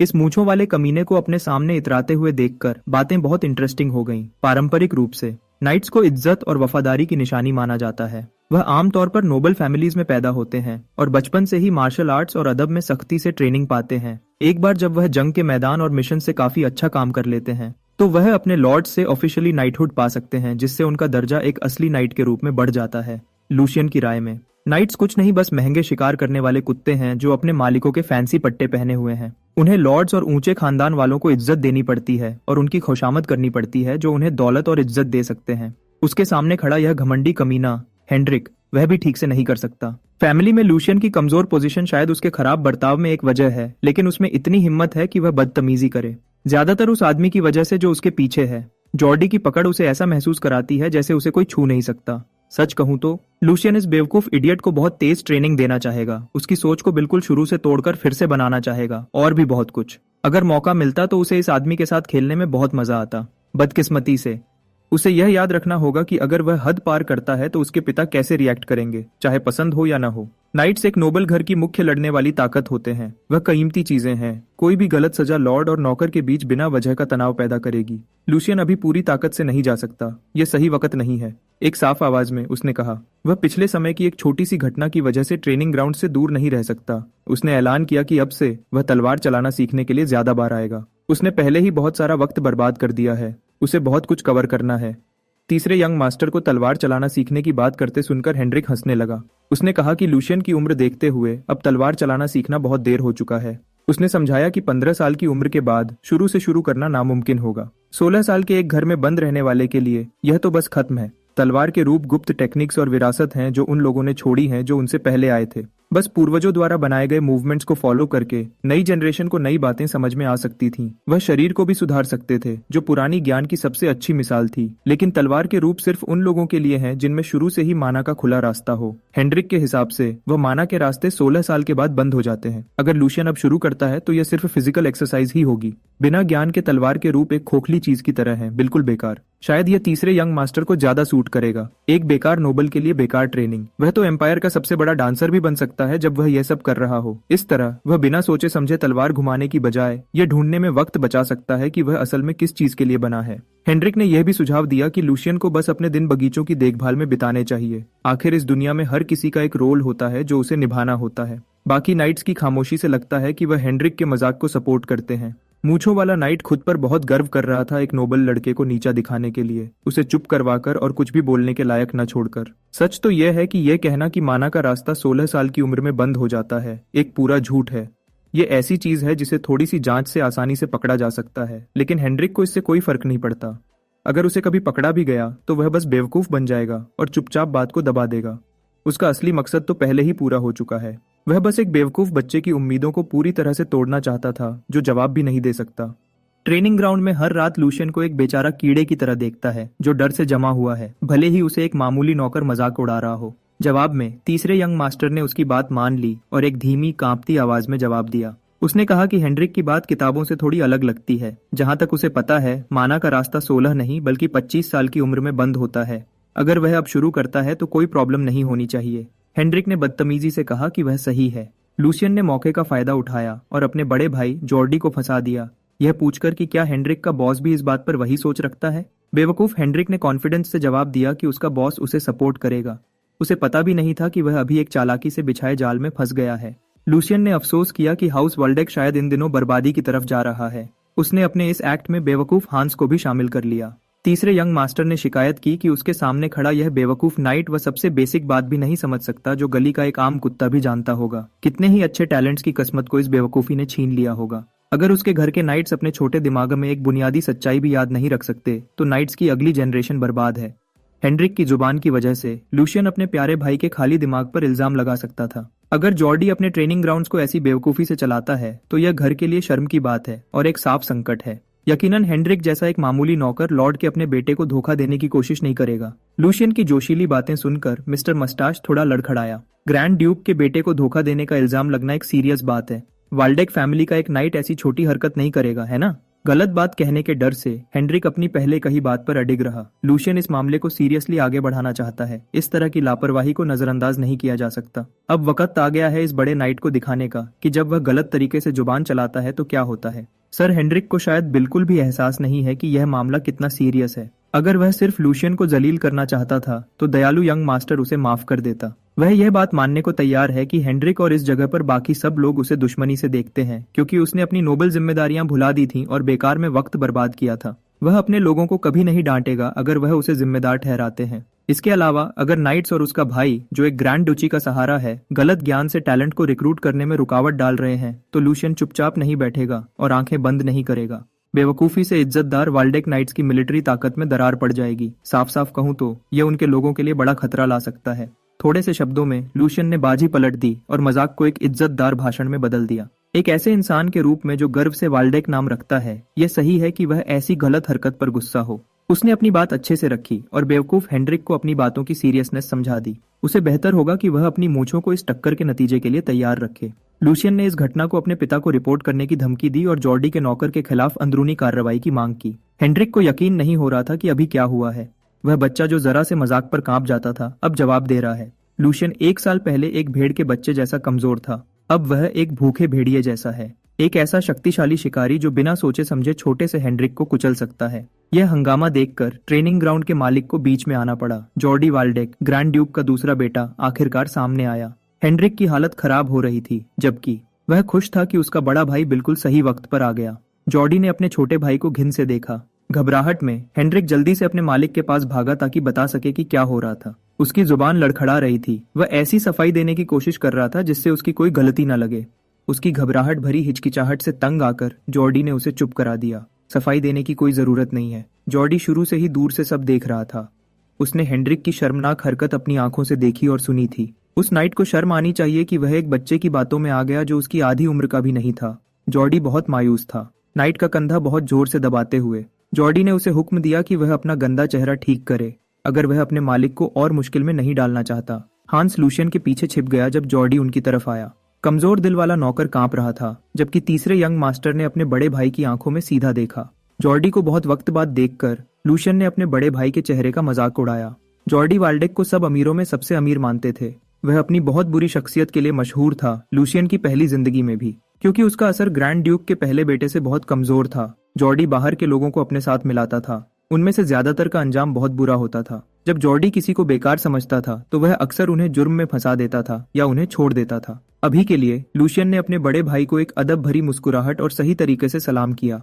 उन्होंने बहुत वक्त से बात नहीं की थी, इसलिए उसने कुछ आम सी बातें कही। बिना किसी हिचकिचाहट के जॉर्डी ने लूशियन को एक बेवकूफ इंसान कहा। उसने कहा कि उसने सब कुछ देखा है जब से छोटे भाई ने उसके ट्रेनिंग ग्राउंड में कदम रखा है। जॉर्डी ने उस पर इल्जाम लगाया कि उसने हिम्मत की और उनके इज्जतदार परिवार की शान को खराब किया। लूशियन ने अपना नाटक जारी रखा और बड़े भाई से कहा कि वह अपने इल्जाम को और खोलकर बताए। जॉर्डी ने बहाना बनाया कि सर हेनरिक ने बहुत वक्त से थ्योरी नहीं पढ़ी थी, इसलिए पहली बातचीत बस एक गलतफहमी थी। फिर भी उसके इज्जतदार नाम को बीच में लाना और फिजूल की उलझन पैदा करना साफ गलती थी। इसके लिए हेनरिक जिम्मेदारी से बच नहीं सकता। लेकिन जॉर्डी का अपने आदमी को एक छोटी सी बात के लिए डांटने या सजा देने का कोई इरादा नहीं है, क्योंकि अपने बेकार छोटे भाई के उल्टा वह कहता है कि वह वफादारी की अहमियत जानता है और सर हेनरिक ने परिवार के लिए कितना खून बहाया है। और तो और, जो भाग गया, जो आम तलवारबाजी की ट्रेनिंग भी नहीं सह पाया, उसे एक असली नाइट पर उंगली उठाने और इल्जाम लगाने का कोई हक नहीं है। जॉर्डी ने जोर देकर कहा कि लूशियन को पहले अपने नौकर चाकर की इज्जत करना सीखना चाहिए, इल्जाम लगाने से पहले। यह सिर्फ अपना काम ईमानदारी से करने वाले नाइट ऑर्डर की वजह से है कि वाल्डेक मौजूद रह सकता है और राज कर सकता है। जॉर्डी अपने आदमियों की तरफ मुड़ा और अपने छोटे भाई की तरफ से आज की इस गड़बड़ के लिए सच्चे दिल से माफी मांगी। लूशियन की बातों को एक न समझ बच्चे का गुस्सा मानकर जिसे नरमी दिखानी चाहिए, उसने अपने बेवकूफ छोटे भाई का खास ख्याल रखने का वादा किया। लूशियन काफी प्रभावित हुआ कि जॉर्डी ने उसकी जुबानी हमले को कैसे संभाला। इस आदमी का दिमाग बहुत तेज चलता है। लूशियन ने खास तौर पर अपनी गालियां और इल्जाम जॉर्डी पर लगाए थे, लेकिन दूसरे बेटे ने चालाकी से उसे घुमा दिया और नाइट्स के खिलाफ बेइज्जती में बदल दिया, उन्हें भड़का दिया और अपनी इज्जत भी बचा ली। आज तो बस एक शुरुआत थी। वह जॉर्डी की तारीफ करेगा मौजूदा मसले को संभालने के लिए। सीने पर हाथ रखकर लूशियन ने गलतफहमी को माना और जॉर्डी के सही डांटने से बचने के फैसले की तारीफ की, एक बड़े भाई की बेइज्जती करने की हिम्मत करने के लिए। लूशियन ने जॉर्डी की बातों को दिल से लेने का नाटक किया, उन्हें कीमती सलाह मानते हुए। अपने बड़े भाई की तारीफ करते हुए जॉर्डी बहुत खुश था। लूशियन ने घुमा फिराकर उसे खाली दिमाग वाला बेवकूफ कहने का एक तरीका ढूंढ लिया। उसने पहले ऐसी शर्मनाक बातें कहने के लिए शर्मिंदगी जाहिर की, खुद को एक ऐसा छोटा भाई बताया जो बड़े भाई की मेहरबानी से सीखने को बेचैन है। लूशियन ने जॉर्डी की बहुत ज्यादा तारीफ की। हांस को हुक्म दिया कि वह बड़े भाई की सीख को तुरंत लिख ले। कागज से काम नहीं चलेगा। ऐसे शब्दों को सबसे अच्छी रेशम पर कढ़ाई की जानी चाहिए। ऐसा करने से दो मकसद पूरे होते हैं। वह जॉर्डी का इस्तेमाल लूशियन की कमजोर छवि को मिटाने के लिए कर रहा है, जबकि सबके दिमाग में एक नई और मजबूत छाप बना रहा है। यह एक नया रूप है। वह दयनीय तीसरा यंग मास्टर अब नहीं रहा। उसकी जगह एक ऐसा आदमी है जो अमीरों का खेल खेलना जानता है। यह सब कहकर लूशियन ने जॉर्डी से जाने की इजाजत मांगी। आखिर उन दोनों के लिए कुछ भी अच्छा नहीं होगा अगर वह नौकर चाकर के सामने झगड़ते रहे। जॉर्डी हारा नहीं था, लेकिन लूशियन की मीठी जुबान वाली गुस्सा दिलाने वाली चालों से वह गुस्से से भर गया। वह उस छोटे कमीने को अपने इलाके में थोड़ी देर और रखना चाहता था ताकि उसे और सख्त सबक सिखा सके, लेकिन लूशियन ने उसे याद दिलाया कि उनके पिता आजकल उस पर गहरी नजर रख रहे हैं। शुरुआत से कुछ न होने की वजह से उसके पास खोने के लिए कुछ भी नहीं है। उसके भाई के लिए ऐसा नहीं कहा जा सकता। वह मुड़ा और जॉर्डी की खामोशी को अपनी इजाजत समझा। लूशियन ने हांस को पकड़ा और बिना किसी रुकावट के ट्रेनिंग ग्राउंड से तेजी से निकल गया। उसे जॉर्डी के साथ थोड़ी देर मजाक करने में मजा आया, इसलिए अब वह जा रहे हैं। जैसे ही लूशियन बाहर निकला, हेनरिक ने अपने मालिक जॉर्डी को उकसाने की कोशिश की ताकि वह उसे बिना कुछ कहे जाने से रोके। यह सबसे बुरी चीज थी जो वह कर सकता था। अभी जॉर्डी गुस्से से फट रहा था। वह जानता था कि उसे किसी तरह धोखा दिया गया था। लूशियन और हांस ने वही खूबसूरत रास्ता लिया जो उन्होंने पहले लिया था। वह नौकर काफी बेचैन महसूस कर रहा था, यह जानकर कि उन्होंने दूसरे बेटे को नाराज किया था। लूशियन किसी और से बेहतर जानता है कि दूसरा यंग मास्टर जॉर्डी क्या कर सकता है। हांस उस राक्षस से होने वाले बदले से डर रहा है। अगर इस बार किसी तरह किस्मत अच्छी रही भी तो अगली बार वह ठीक रहेंगे, इसकी कोई गारंटी नहीं। हांस एक बेचारे जानवर जैसा लग रहा था जो शिकार होने से डर रहा हो। लूशियन समझ गया कि हांस ऐसा क्यों कर रहा था। वह बच्चा एक ऐसी चीज से गुजर रहा है जो सिर्फ वही लोग समझ सकते हैं जिन्होंने अमीरों के नीचे काम किया हो। जब कोई बेकार अफसर गड़बड़ करता है और अपनी गलती से पल्ला झाड़ लेता है तो छोटे लोग अक्सर पीछे रहकर तकलीफ उठाते हैं। एक ऐसे मालिक से ज्यादा गुस्सा दिलाने वाली कोई चीज नहीं जो परवाह न करे। लूशियन यह एहसास बहुत अच्छे से जानता है और वह छोटे हांस को उस सबसे नहीं गुजरने देगा जिससे वह खुद गुजरा है। उसने अपने नौकर को यकीन दिलाया कि एक मामूली नाइट उन्हें छू भी नहीं पाएगा। वह ऐसा होने ही नहीं देगा। पिछले कुछ पागल दिनों में हांस ने बहुत मुश्किल वक्त देखा है। लूशियन उसके किए हुए सब काम के लिए शुक्रगुजार है। जब मालिक बेवकूफों जैसा काम करता है तो नीचे वाले ही पिस जाते हैं। अजीब यंग मास्टर के नौकर के तौर पर हांस ने काफी तकलीफ उठाई होगी। उसके डर को कम करने के लिए लूशियन ने उसे एक बात का वादा किया। अब से वह अपने लोगों को नीचा नहीं दिखने देगा। वह अपने मालिकों के दिखने वाले बेवकूफाना कामों के बावजूद कभी डर में नहीं जिएंगे। हांस ने दूसरे यंग मास्टर के वादे को दिल से लगा लिया और उसका सहारा देने वाला हाथ पकड़ लिया। वल्देका राज्य में वापस लूशियन अपने भरोसेमंद नौकर के साथ बाहर घूम रहा है। ट्रेनिंग हॉल की घटना के बाद उसे अजीब लगा कि चीजें अजीब तरह से शांत हो गई थीं। वह जानता है कि जॉर्डी ऐसा आदमी नहीं है जो चुपचाप मार खा ले और बदला न ले। आज लूशियन को पता चला कि उसका भाई पीछे से क्या छोटी सी चाल बना रहा था। उसे एक कागज मिला जिसने उसे पहले से भी ज्यादा गुस्सा दिला दिया। हैरानी की बात यह है कि यहाँ तक कि आमतौर पर शांत रहने वाला हांस भी उस कागज में लिखी बातों को नजरअंदाज नहीं कर पाया। मालिक और नौकर ऐसे चल रहे थे जैसे उनके साथ सबसे बुरी नाइंसाफी हुई हो। उसके भाई ने उस एक चीज को छूने की हिम्मत की जिसे उसे कभी नहीं छूना चाहिए था, लूशियन का खर्चा। हांस सिर्फ इसलिए साथ था क्योंकि उसकी तनख्वाह भी काट ली गई थी। लूशियन आज सुबह जल्दी उठा और बहुत खुश था। वह जानता था कि इस महीने के खर्चे का प्लान बताने वाला खत आ रहा है। यह वह दिन था जब उसे और मूनलाइट जड़ी बूटियां खरीदनी थी और जरूरी सामान जमा करना था। पिछले महीने की खरीदारी के बाद उसके खाते में पैसे वापस आने थे। कम से कम ऐसा ही होना चाहिए था। लेकिन उस कागज पर लिखी रकम देखकर उसकी मुस्कुराहट तुरंत गायब हो गई। वह इतना हैरान हुआ कि उसके हाथ से वह कागज छूट गया। खर्चे के हिसाब के मुताबिक उसका खर्चा 75% कम कर दिया गया है। इसी तरह हांस की तनख्वाह 30% कम कर दी गई थी। वह कमीना जॉर्डी ने उसके हिसाब से छेड़छाड़ करने की हिम्मत की उस हेडमेड के जरिए जिसे उसने लूशियन के घर में लगाया था। यह माफ करने के लायक नहीं था। उन्होंने यह करने की हिम्मत की, यह जानते हुए कि गबन करना एक बड़ा जुर्म है जिसके लिए सख्त सजाए मौत मिलती है, अमीरों के समाज में भी। लूशियन ने माना कि थोड़ा उसकी भी गलती थी। उसका भाई ऐसी अजीब हरकत सिर्फ इसलिए कर पाया क्योंकि उसकी सुरक्षा में कमी थी। तीसरी डचेस के गुजर जाने के बाद लूशियन ने खर्चे का इंतजाम किसी और को दे दिया था। डाना, जो पहले की हेडमेड थी और जो बहुत वक्त से परिवार के साथ थी, ईमानदारी से और अच्छे से खर्चे का इंतजाम करती थी। डाना की जगह उस नई छोटी हेडमेड को दे दी गई जो अभी लूशियन का घर चला रही है। आज वह पहली बार नई हेडमेड से आमने सामने मिला था। मुस्कुराते हुए उसने अपने मालिक को अदब से सलाम किया। उसने अपना नाम जेनी बताया। जब उसे पहली बार रखा गया था तब वह घर के मालिक से मिलना चाहती थी, लेकिन तब लूशियन का अलग थलग रहने से बाहर आने का कोई इरादा नहीं था। अच्छी बात है कि बिस्तर पर पड़े रहने का लंबा वक्त अब खत्म हो गया है। हांस को यंग मास्टर से बात करते वक्त उसकी आवाज का तरीका बिल्कुल पसंद नहीं आया। लूशियन ने माना कि जेनी ने कुछ भी गलत नहीं कहा था। आज वह सब परिचय और छोटी मोटी बातें छोड़ना चाहता है। वह नौकरानियों के कमरे में और जरूरी बातों पर बात करने के लिए आया था। पैसे के मसले को जल्दी से हल करने के लिए उसने सीधे जेनी से सवाल पूछने का फैसला किया। उसने पूछा कि क्या उसने ही इस महीने का अजीब खर्चे का प्लान बनाया था। उसने अपनी हंसी दबाई। जेनी ने गर्व से माना कि पूरा प्लान उसने ही लिखा था। उसने बताया कि लूशियन ने पहले की हेडमेड को पूरी ताकत दे दी थी। दाना की जिम्मेदारियां संभालने के बाद उसने बस वही काम किए जो उसे दिए गए थे। जेनी ने चालाकी से कहा कि वह थोड़ी उलझन में है कि यंग मास्टर उससे सवाल क्यों कर रहे हैं जब उसने इतने वक्त से इतनी मेहनत से काम किया है। आखिर खर्चे का प्लान बनाना असल में एक काम था जो घर के मालिक को खुद करना चाहिए था। लूशियन जानता था कि जेनी उस बात को बहाना बनाएगी। उसकी लापरवाही की वजह से फिर से थोड़ी गलती उसकी भी थी। इसके लिए उसे यह मानना पड़ा कि कुछ नहीं किया जा सकता था, लेकिन फिर भी कुछ ठीक नहीं लग रहा था। खर्चे के प्लान के मुताबिक उसके पिता ने जो ज्यादातर पैसे वापस दिए थे वह किसी तरह हर नौकर की तनख्वाह बढ़ाने में लगा दिए गए थे। क्योंकि उसके घर के नौकर लापरवाही की वजह से तकलीफ में थे, वह पैसे के नुकसान को हर्जाना मानने को तैयार है। लेकिन अगर ऐसा है तो हांस की तनख्वाह बढ़ाने की बजाय काटी क्यों गई थी? एक बच्चा भी देख सकता था कि यह साफ तौर पर पैसे का हमला था जो उस नई हेडमेड ने किया था। जेनी अनजान बन गई और जोर देकर कहा कि कोई गलती हुई होगी। उसने घर चलाने की मुश्किल को ऐसी चूक के लिए बहाना बनाया। उसने अपने नीचे काम करने वाली नौकरानियों को गवाह बनने के लिए कहा ताकि वह यह बताएं कि वह कितनी ज्यादा काम करती है। यह देखकर कि वह उसकी नजर के नीचे जम गए थे, साफ दिख रहा था कि जेनी ने नौकर चाकर के जरिए घर पर कब्जा कर लिया था। घबराई हुई मुस्कुराहटों के साथ सब नौकरानियां जल्दी से जेनी के फैसले का बचाव करने लगीं और मिस जेनी की तारीफ करने लगीं। उन्होंने यहाँ तक कि हेडमेड की अब से और अच्छे से मदद करने का वादा किया ताकि ऐसी चूक से बचा जा सके। लूशियन ने हार मानकर लंबी सांस ली और हांस के साथ वापस चला गया। एक बार हांस ने अपने मालिक से जवाब देने की उम्मीद की थी, लेकिन उसने नहीं दिया। घर लूशियन के नाम पर है, लेकिन उसके घर के हाथ पैर किसी और की सुन रहे हैं। नौकरानियों के कमरे से बाहर निकलने से पहले लूशियन ने जेनी से आखिरी सवाल किया।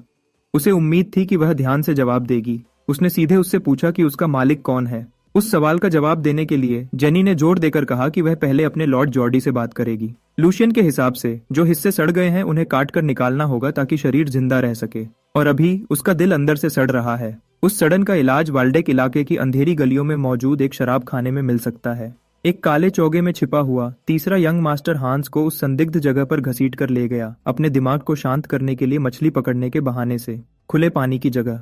उसके बजाय वह जमीन के नीचे एक लड़ाई के अड्डे में घुसे जो बिगड़े हुए जुआरियों से भरा था। शराब खाने के बीच में एक रिंग था जहां लड़ने वाले लोगों के लिए लड़ते थे। अगर लूशियन से पूछो तो यह मछली पकड़ने के लिए सबसे अच्छी जगह है। कौन जानता है, शायद आज कोई बड़ा हाथ लगेगा। मेन इवेंट के पास से गुजरते हुए वह खाली बार की तरफ चला। बारटेंडर ने उसे दूर से देखा और तुरंत उसे चेताया कि यह जगह बच्चों के घूमने की नहीं है। लूशियन ने शिकायत की कि एक जुए के अड्डे को ग्राहकों की बात हो तो नखरे नहीं करने चाहिए। क्या होगा अगर वह ग्राहक जुआ खेलने के लिए बहुत पैसे वाला निकला? जैसे ही उसने अपना चेहरा दिखाया, बारटेंडर का रवैया अच्छा हो गया। कुछ वजह थी कि लूशियन ने हेडमेड को सब स्टाफ के सामने डंडे से नहीं पिटवाया। पहली, जेनी सिर्फ एक मामूली मुलाजिम नहीं है, उसकी बहुत बड़ी सपोर्ट है। वह उस दाई की बेटी है जिसने जॉर्डी को बचपन से पाला था। वह उसे अपनी बहन की तरह देखता है। उस औरत को लापरवाही से छूना आग को और बढ़ाकर एक बड़ी मुश्किल पैदा करेगा। दूसरी, लूशियन के घर में पदक्रम पूरी तरह से गड़बड़ था। जितना उसने सोचा था उससे भी बुरा। उसकी मौजूदा मुश्किल आम समझ से बहुत परे है और उसे एक सही इलाज की जरूरत है। आखिरी, उसका पिता ड्यूक नजर रख रहा है। ऐसा हो ही नहीं सकता कि वह आदमी खर्चे में की गई दखलंदाजी से अनजान हो। दूसरे शब्दों में, अपने घर की गड़बड़ को ठीक करना बस एक और इम्तिहान है जिसे उसे पास करना है। उसे बस ग्रैंड ड्यूक और उसके स्टाफ को दिखाना होगा कि उसके पास क्या है। काम शुरू करने के लिए उसने फैसला किया कि वह अपने कम किए गए खर्चे में से जो बचा था उसे लेगा और इस गंदे जुए के अड्डे में टेबल्स पर बैठ गया। धीरे धीरे लेकिन पक्के तौर पर उसकी चिप्स का ढेर बढ़ता गया क्योंकि उसने हर कार्ड का हाथ बिल्कुल सही खेला। डीलर के अच्छे से पत्ते फेंटने की आवाज पूरे हॉल में भर गई। यह लूशियन की जेबों में वापस आते हुए पैसे की आवाज थी। उसे बैठे हुए कुछ घंटे हो गए थे और वह अपना पैसा बढ़ा रहा था। वह इतना ज्यादा जीत रहा था कि उसकी टेबल के आसपास लोग जमा हो गए थे। उसने अभी अभी डीएन के एक पुराने खिलाड़ी को बिना किसी मुश्किल के हरा दिया था। डेन का रेगुलर होने के नाते वह पुराना खिलाड़ी यकीन नहीं कर पा रहा था कि उसे एक छोटे लड़के ने हरा दिया है। लूशियन टेबल पर बहुत बकवास कर रहा था, जिसकी वजह से वह खेलने में बहुत गुस्सा दिलाने वाला दुश्मन बन गया था। अच्छी बात यह थी कि उस पुराने खिलाड़ी को पता था कि कब नुकसान रोककर पीछे हटना है। हांस का दिमाग घूम गया था। उसने कभी सोचा भी नहीं था कि उसका मास्टर इतना बड़ा जुआरी है। अपने आसपास चिप्स के बड़े बड़े ढेर लगे होने के साथ लूशियन ने एक नया दुश्मन मांगा, खासकर ऐसा जो उसे संभाल सके। जुआ के पैसे से अपनी जेब भरने के अलावा वह इस गैम्बलिंग डेन के गरीब लोगों को एक और वजह से हरा रहा था। उसके हिसाब से जिस आदमी को वह ढूंढ रहा था वह अब अपना दांव चलने वाला था। जैसा सोचा था, छुपे हुए गैम्बलिंग डेन का दरवाजा पूरा खुल गया और एक नए खिलाड़ी का स्वागत किया। लूशियन की बात बिल्कुल सही निकली। अब बड़े शिकार को पकड़ने का वक्त आ गया था। एक तगड़ा आदमी हॉल में आया और सबका ध्यान अपनी तरफ खींच लिया। उसका चेहरा खुरदुरा था और उसके चेहरे पर एक बुरा निशान था। उस आदमी ने माफी मांगी कि वह इतने खास मेहमान को पहचान नहीं पाया और देर से स्वागत करने के लिए भी। उसने अपना नाम ह्यूगो बताया, जो इस छोटी सी जगह का मैनेजर था। ह्यूगो ने अपनी उंगलियां चटकाईं और उसके डीलर्स काम पर लग गए। उन्होंने गैम्बलिंग डेन के बाकी सब लोगों से माफी मांगी क्योंकि उन्हें कुछ खास वजह से दिन के लिए अपना काम बंद करना पड़ेगा। ट्रेंड एम्प्लॉइज ने सब जुआरियों को अदब से डेन से बाहर निकाला और अगली बार आने पर उन्हें और ज्यादा अच्छा ट्रीट करने का वादा किया। ह्यूगो के बिजनेस को नुकसान हो रहा था क्योंकि उसके बाकी मेहमानों को तकलीफ हो रही थी, लेकिन अभी इसकी कोई परवाह नहीं थी। जब तक यंग मास्टर लूशियन शांति से जुआ खेल सकते हैं तब तक यह सब ठीक है। लूशियन सच में हैरान था कि ह्यूगो ने उसे पहचान लिया, जबकि वह कुछ वक्त से लोगों के सामने नहीं आया था। वैसे भी इस गलत काम में जिंदा रहने के लिए ऐसी समझ जरूरी है। एक बार फिर उस बड़े आदमी ने देर से स्वागत करने के लिए माफी मांगी। लूशियन ने कहा कि वह बस थोड़ा बदलाव के लिए आया था, इसलिए कोई नुकसान नहीं हुआ। ह्यूगो ने उसके चिप्स के जमा हुए ढेर की तारीफ की। बहुत वक्त हो गया था जब से इस जगह के किसी मेहमान ने इतने बड़े जीत के ढेर लगाए थे। अगर लूशियन को बुरा न लगे तो ह्यूगो ने टेबल पर उसका अगला दुश्मन बनने की इजाजत मांगी। तीसरे यंग मास्टर ने उस बड़े आदमी को आगे बढ़ने के लिए उकसाया। एक खास कस्टमर सर्विस वाली मुस्कान के साथ ह्यूगो ने नर्म होकर कहा कि वह यंग मास्टर का मुकाबला नहीं कर सकता, लेकिन वह अपनी तरफ से पूरी कोशिश करेगा कि वह कुछ चालें दिखा सके जो उसने वक्त के साथ सीखी हैं। यकीनन गैम्बलिंग डेन के मैनेजर के खिलाफ एक खेल वक्त बिताने के लिए काफी होगा। उस बड़े आदमी से आ रहे दबाव को महसूस करते हुए हांस ने अपने मास्टर के कान में फुसफुसाया। उसे पैसे निकाल कर जाने को कहा क्योंकि उन्होंने पहले ही बहुत पैसा कमा लिया था। उसे उस दाग वाले आदमी के बारे में बहुत बुरा लग रहा था। हांस ने महल में बहुत से डरावने लोग देखे थे, इसलिए वह जानता था कि यह आदमी बहुत खतरनाक है। खासकर ह्यूगो की आंखों ने हांस के दिल पर असर किया। ऐसी आंखें मिलना सच में मुश्किल है। लूशियन को यह सुनकर खुशी हुई कि हंसा के एक बड़े घर में नौकर के रूप में काम करने के साल बेकार नहीं गए थे। जो कुछ भी हांस ने महसूस किया था वह सब सच था। ब्लैक शार्क ह्यूगो के चेहरे पर भले ही एक नर्म मुस्कान हो, लेकिन उसने अपना यह नाम ऐसे ही नहीं कमाया था। लूशियन की पिछली जिंदगी में ह्यूगो का नाम अंडरवर्ल्ड में एक कुदरती आफत की तरह डर पैदा करता था।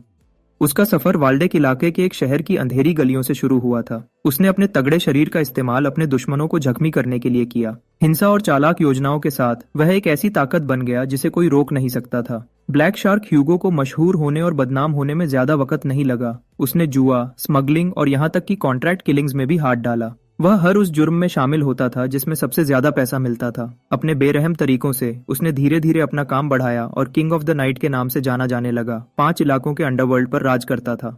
बाद में उसने एम्पायर के टूटने वाले वक्त को एक सीढ़ी की तरह इस्तेमाल किया ताकि वह लोगों के सामने आ सके। अच्छी पॉलिटिकल चालों से उसने खुद को बैरन का खिताब दिलाया। वह पहले लोगों में से था जिसने बदलते हुए हालात को अपनाया और एम्पायर के डरावने वॉरलॉर्ड्स में से एक बन गया। लेकिन अभी ब्लैक शार्क ह्यूगो अंडरवर्ल्ड में बस एक नया खिलाड़ी है, लेकिन इससे यह सच नहीं बदलता कि वह एक बहुत खतरनाक आदमी है। आज शिकार को फंसाने और खूनी पानी में एक जंगली शार्क को पकड़ने का वक्त आ गया था। टेबल पर ताश के पत्ते और चिप्स का एक पहाड़ रखा हुआ था। लूशियन ने कहा कि वह एक सिंपल कार्ड गेम खेलें। ह्यूगो मान गया और कहा कि उन्हें बैटिंग लिमिट नहीं रखनी चाहिए। आखिर वह वाल्डेक फैमिली के यंग मास्टर को छोटे दांव से बोर नहीं होने दे सकता था। लूशियन खुशी खुशी इस शर्त पर मान गया। वह बस खुश था कि उसे कोई ऐसा मिला जो उसकी बात सही से समझता था। अंदर ही अंदर ह्यूगो लूशियन को एक आम लड़का समझता था जो सिर्फ अपने फैमिली के नाम की वजह से अकड़ दिखाता है। एक अनजान बच्चा जिसे यह भी नहीं पता कि उसकी खुशनुमा बातें ही उसके गले में फंदा बनेंगी। कमरे में गहरी खामोशी छा गई जब डीलर ने उनके पत्ते बांटे। सच कहूं तो उसने उम्मीद नहीं की थी कि वह लड़का पहले के डीलर्स को हरा देगा। फिर भी ह्यूगो लूशियन की जीत का फायदा उठा सकता था। उसकी नजर में एक नादान बच्चा जो थोड़ी सी जीत के नशे में चूर है, वह हारने पर और ज्यादा तकलीफ में डूब जाएगा। ह्यूगो हर खेल में इस बेफिक्र अमीर लड़के को पूरा निचोड़ देना चाहता था।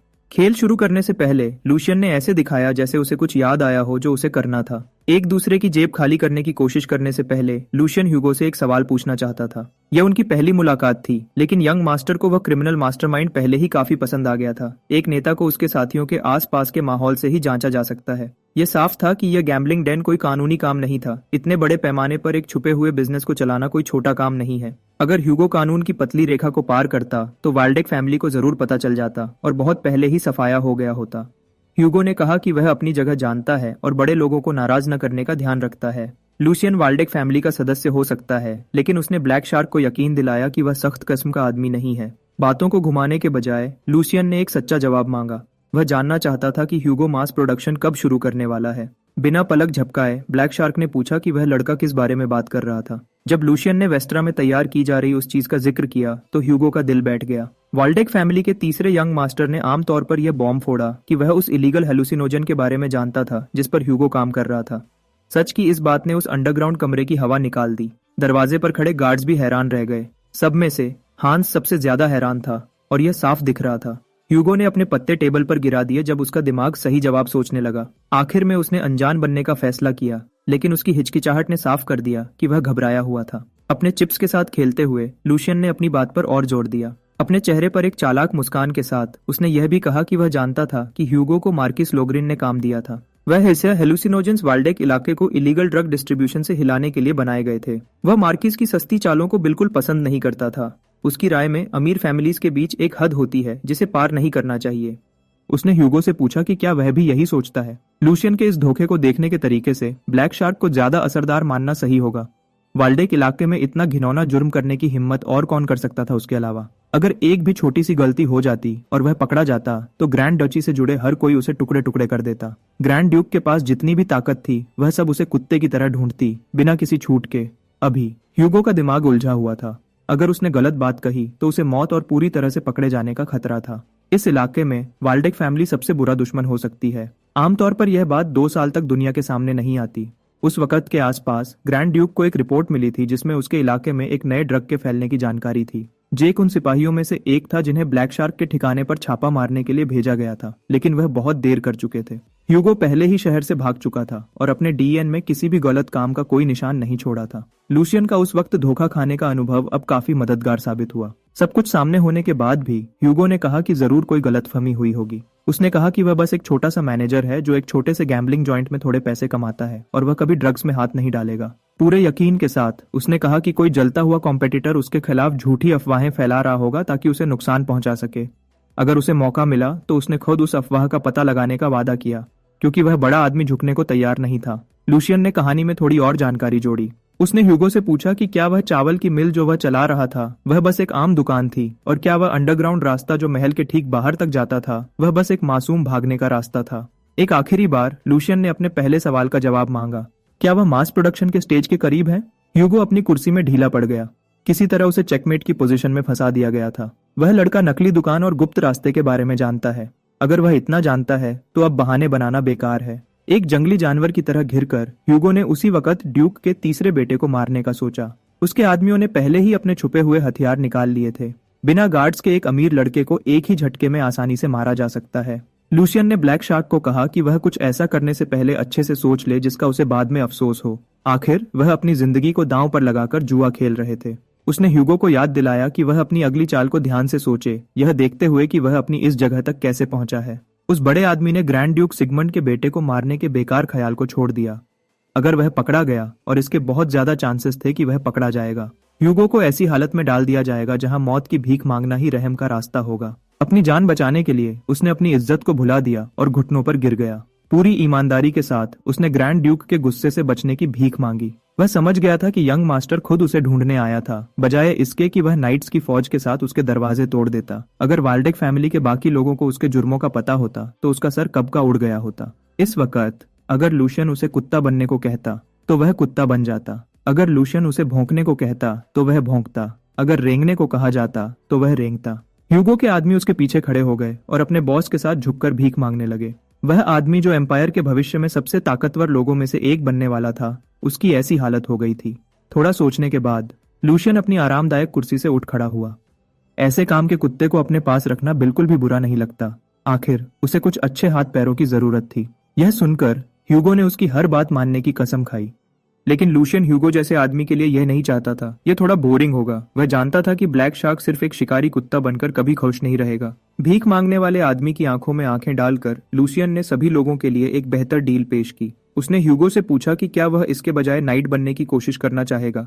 यह शब्द सुनकर ब्लैक शार्क के अंदर कुछ गहरी भावनाएं जाग उठीं। हर दूसरे लड़के की तरह उसने भी कभी पागलपन की हद तक नाइट बनने का सपना देखा था। आखिर में उसे उस सपने को छोड़ना पड़ा। जैसे जैसे वक्त गुजरता गया, जिंदगी की सच्चाई उसे साफ दिखने लगी। चाहे उसने कितनी भी स्किल बनाई हो, कितना भी मजबूत वह बना हो, और कितनी बार उसने अपने मास्टर के लिए अपनी जान दांव पर लगाई हो, उनकी नजर में वह बस एक नीची जाति का किसान था। वह बस एक काम का औजार था, एक मांस का टुकड़ा जिसे असली ताकत वाले लोग इस्तेमाल और गलत इस्तेमाल करते थे। उन चीजों की वजह से जो उसके कंट्रोल में नहीं थी, उसके जन्म की हालत की वजह से वह अपना सपना पूरा नहीं कर सकता था, चाहे उसने कितना भी खून बहाया हो। लूशियन के सवाल का जवाब देने के लिए, बिल्कुल, वह नाइट बनना चाहता था। वह इतना ज्यादा चाहता था कि वह नाइट बनने के मौके के लिए खुशी खुशी अपना सर जमीन पर पटक देता। अगर वह उस सपने को पूरा कर पाता तो वह अपनी रूह भी किसी को बेच देता जो उसे सच कर सके। लूशियन के सामने एक कमजोर आदमी था जो बचपन के सपने से चिपका हुआ था। वाल्डेक फैमिली की इज्जत के नाम पर उसने ह्यूगो को एक असली नाइट बनाने का वादा किया। अगर उसके पास ऐसी ईमानदारी और इज्जत हो कि वह भविष्य में कभी खुद पर शर्मिंदा न हो, तो सिर्फ दर्जा कोई रुकावट नहीं बनेगा। उसी पल लूशियन का चमकता चेहरा ह्यूगो के दिमाग में बस गया। उसने ह्यूगो को एक इंसान की तरह जीने का मौका दिया, न कि सिर्फ एक औजार की तरह। उस गैम्बलिंग डेन की मुलाकात के कुछ दिन बाद लूशियन ने अपने एनेक्स में अपने घर के सभी स्टाफ के साथ एक मीटिंग रखी। उसने अपनी बढ़ती हुई टीम में एक नए सदस्य को सबके सामने पेश किया। ह्यूगो उसके पास खड़ा था, एक बाहर से नया हायर किया गया काबिल आदमी। अपने मास्टर के आम अंदाज के बिल्कुल उल्टा ह्यूगो ने खुद को जोश और कॉन्फिडेंस के साथ पेश किया। उसने कहा कि वह अपने नए सीनियर्स के साथ काम करने के लिए एक्साइटेड है, लेकिन उसका डरावना चेहरा स्टाफ को परेशान कर रहा था। मेड्स और बटलर्स को समझ नहीं आ रहा था कि यंग मास्टर के अचानक ऐलान पर कैसे जवाब दें। जब इंट्रोडक्शन हो गया, लूशियन अब मुख्य काम की तरफ बढ़ना चाहता था। उसने अपने लोगों को हुक्म दिया कि हेडमेड जेनी को तुरंत उसके ऑफिस में ले आएं। यंग मास्टर का हुक्म सुनते ही बटलर्स तुरंत पीछे हट गए। लूशियन ने कहा कि नए आदमी को हेडमेड से मिलाना ही सही होगा। आखिर वह पिछली बार की तरह गंदी बात नहीं कर सकते। वह बस बहुत बिजी जेनी को पहले खबर देना चाहता था। जैसा सोचा था, उसका पूरा स्टाफ ऐसे रिएक्ट किया जैसे वह हेडमेड को जवाब देते थे, न कि उसे। अंदर की हालत अब आम तरीकों से ठीक नहीं हो सकती थी। एक भी मेड या बटलर ने उसका हुक्म नहीं माना। उनके लिए लूशियन एक सड़ी हुई रस्सी से ज्यादा कुछ नहीं था जिसमें कोई असली ताकत नहीं थी। उसे अपनी ताकत का ऐसा सबूत दिखाना होगा जो इतना पक्का हो कि वह अपने घर पर वापस कंट्रोल कर सके। एक बटलर आगे आया और लूशियन से उनकी हालत पर भी गौर करने की भीख मांगी। इस एनेक्स में सब जानते थे कि हेडमेड जेनी को लॉर्ड जॉर्डी पसंद करते हैं। उसने पूरे घर और स्टाफ पर कब्जा कर लिया था। बटलर्स और मेड्स अपने बेकार लॉर्ड के खिलाफ बोलने की हिम्मत कर रहे थे क्योंकि वह आग में घी डालकर उन्हें मुश्किल में डाल रहा था। वह पहले की तरह शांति से रहना पसंद करते थे जब यंग मास्टर बस अपने बिस्तर पर पड़ा रहता था। हांस अब इन छोटे नौकर की बातें और नहीं सुन सकता था। उसने सब पर चिल्लाया कि होश में आओ और अपनी भूली हुई जिम्मेदारी याद करो। इस घर का मास्टर यंग मास्टर लूशियन है, न कि वह लाल बालों वाली औरत या वह बेकार जॉर्डी। एक तरफ से यह पागलपन देखने के बाद ह्यूगो ने मौजूदा हालत को अच्छे से समझ लिया और एक आसान हल पेश किया। क्योंकि यंग मास्टर के तेज शब्द इन बेकार नौकर पर बर्बाद करना सही नहीं लगता, तो वह एक ज्यादा असरदार तरीका ला सकता है। उसने काफी सुन लिया था और समझ गया था कि क्या करना है। ह्यूगो ने अपने मास्टर को यकीन दिलाया कि वह इस मसले को संभाल लेगा। जो लोग अब ऊंच नीच में फर्क नहीं कर सकते, उनके लिए वफादारी सिखाने का तरीका बहुत आसान है। उसने कहा कि उसका तरीका थोड़ा सख्त हो सकता है, इसलिए उसे बॉस की इजाजत चाहिए। लूशियन खुश था कि ह्यूगो का दिमाग कितनी तेज चलता है। यही असल वजह थी जिसकी वजह से उसने उस बड़े आदमी को रिक्रूट करने की कोशिश की। इस बार किस्मत सच में उसके साथ थी।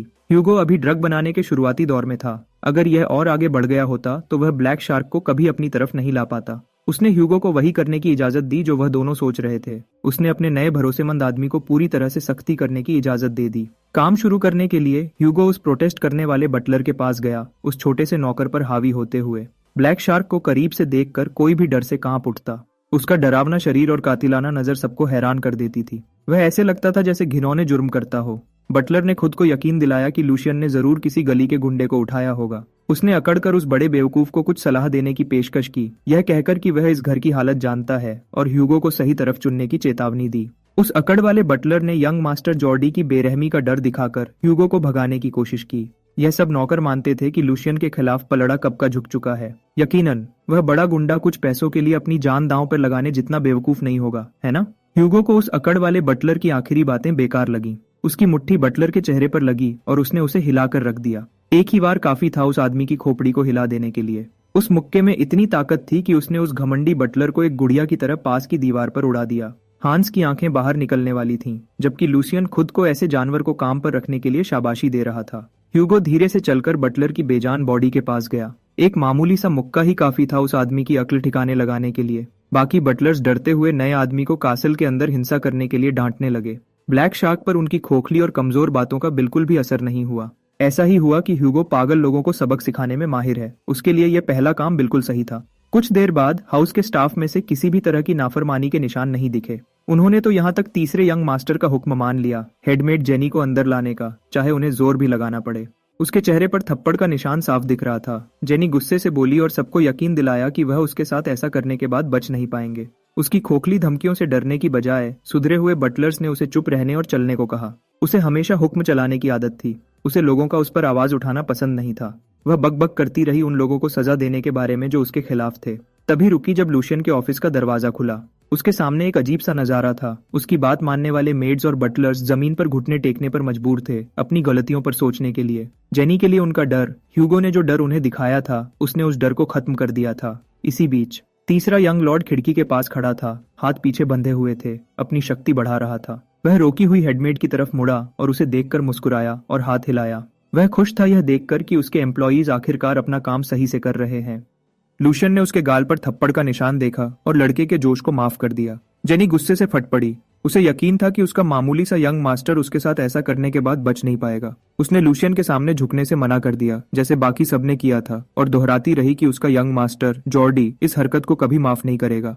उसने हिम्मत की यह कहने की कि अगर वह अभी रुक जाते हैं तो वह आज की घटना को बिना किसी बड़ी सजा के खत्म होने देगी। लूशियन बस हंसने लगा। उसने बिना किसी परवाह के अपनी डेस्क से चाबुक उठाया और उस बदतमीज मेड की तरफ चल पड़ा। जब अभी शुरुआत ही हुई है तो अच्छी चीज को खत्म क्यों करें? अभी तो दिन शुरू ही हुआ है और उसका चाबुक चलाने का मन कर रहा है।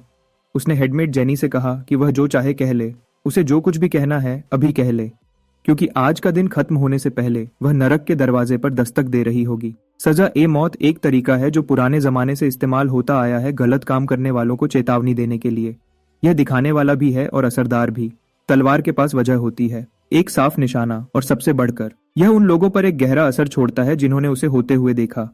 दूसरे शब्दों में यह एक आजमाया हुआ तरीका है। लूशियन हाथ में चाबुक लिए हेडमेड जेनी की तरफ चला। उसने उसे नफरत और घिन से भरी हुई आंखों से घूरा। उसने बिना किसी भावना के वापस देखा। उसकी नजर में कोई हलचल नहीं थी। आज वह ग्रैंड ड्यूक को यह इशारा दे सकता है कि कमजोर और बेकार तीसरा बेटा अब नहीं रहा। उसने उंगली के इशारे से अपने बटलर्स को बुलाया। उन्होंने जेनी को मजबूती से पकड़ लिया ताकि वह अपनी जगह पर रहे और उसे घुटने टेकने पर मजबूर कर दिया। वह औरत जो कुछ देर पहले पूरे घर पर हुक्म चलाती थी, अब दबोच दी गई थी, हिल भी नहीं पा रही थी। ऐसी मुश्किल हालत में भी उसने लूशियन के खिलाफ बोलने की हिम्मत की, यह मानने से इनकार करते हुए कि लड़का अपनी धमकियों को पूरा नहीं कर पाएगा। उसे पूरा यकीन था कि अगर कोई उस पर एक भी खरोंच लगाता है तो यंग मास्टर जॉर्डी चुपचाप नहीं बैठेगा। जेनी ने यह बात बड़े गर्व से कही कि उसकी माँ जॉर्डी की धाय माँ थी। वह भाई बहन की तरह बड़े हुए थे। इस वक्त तक लूशियन उसकी खोखली चेतावनियों से बोर हो चुका था। यह उसके पास सुधरने का आखिरी मौका है। फिर भी वह वही पुरानी बात बार बार दोहराती रही। अगर वह लूशियन के भाई का नाम बेकार में झपते हुए मर जाती है तो क्या यह एक हंसने वाली जिंदगी नहीं होगी? अगर जेनी के पास कोई और चाल है तो अभी उसे चलने का वक्त है। एक खराब रेडियो की तरह वह बकबक करती रही कि यंग मास्टर जॉर्डी क्या करेगा। लूशियन को बीच में आना पड़ा और उसकी गलत सोच को ठीक करना पड़ा। उसके पास उसे मारने की काफी वजह थी। उस पर एक नोबल का अपमान करने, काम में लापरवाही, लोगों को भड़काने और पैसे की हेरा फेरी के इल्जाम थे। उसने जो इतने सारे जुर्म किए थे, उसे पागल ही होना चाहिए यह सोचने के लिए कि जॉर्डी के साथ उसका धाय माँ वाला रिश्ता उसे बचा लेगा। वह इस दुनिया में अपनी जगह को लेकर बहुत गलतफहमी में है। ज्यादा से ज्यादा जिस जॉर्डी का नाम वह बार बार ले रही है, वह लूशियन को कुछ बार मार सकता है, बस इतना ही। और अगर ग्रैंड ड्यूक बीच में आता है तो वह इतना भी नहीं कर पाएगा। इसके उल्टा उनका बाप तो लूशियन को इनाम भी दे सकता है, एक ऐसे बिगड़े हुए नौकर को सही से संभालने के लिए जो उसके घर में अंदरूनी समस्याएं पैदा कर रहा था। जेनी शायद भूल रही है कि जॉर्डी भी सिर्फ ड्यूची का एक और वारिस है। वही खिताब उस आदमी का भी है जो उसके बिल्कुल सामने खड़ा है। अपनी पहली मुलाकात में लूशियन ने उसे सब कुछ ठीक करने का मौका दिया था, लेकिन उसने इसके बजाय बड़े घमंड और बेइज्जती के साथ बात की। उसने यह हालत खुद ही पैदा की है। तीसरे यंग मास्टर को सच बताते हुए सुनकर उसकी गलतफहमी टूट गई। जब से उसे लाया गया था, पहली बार जेनी डर से कांप उठी। अपनी जान बचाने की कोशिश में उसने अपनी गलतियां मान ली और माफ करने की भीख मांगी। बदकिस्मती से उसे खुद को बदकिस्मत ही समझना पड़ेगा। लूशियन ने उस चाबुक को पूरी ताकत से चलाया। मांस के फटने और खून के छिटकने की आवाज ऑफिस में गूंज उठी। जेनी को पकड़े जाने की खबर जल्दी ही दूसरे यंग मास्टर तक पहुंच गई। अपने नाइट्स के साथ जॉर्डी जल्दी से लूशियन के ऑफिस की तरफ गया। उसके चेहरे पर चिंता साफ दिख रही थी। उसे यकीन नहीं हो रहा था कि उसका बेकार छोटा भाई ऐसे बड़े कदम उठाएगा। कुछ दिन पहले ही उसने जेनी से सुना था कि वह लड़का नौकर के कमरे में बेइज्जती के बाद पीछे हट गया था। अब वह हर उस आदमी को मारने की धमकी दे रहा है जो उसके खिलाफ है। सिर्फ यही बात जॉर्डी को हैरान नहीं कर रही थी। अगर ऐसा कुछ होता है तो उसने लूशियन के अलग घर में कुछ लोग लगाए थे। उन लगाए हुए नौकर को लूशियन को रोकने की पूरी कोशिश करनी चाहिए थी, जेनी का साथ देते हुए। लेकिन हालत अब वापस न आने वाले मोड़ पर पहुंच चुकी थी। एक ही दिन में लूशियन ने पूरे एनेक्स पर कब्जा कर लिया था, उन लोगों समेत जो जॉर्डी को जवाबदेह थे।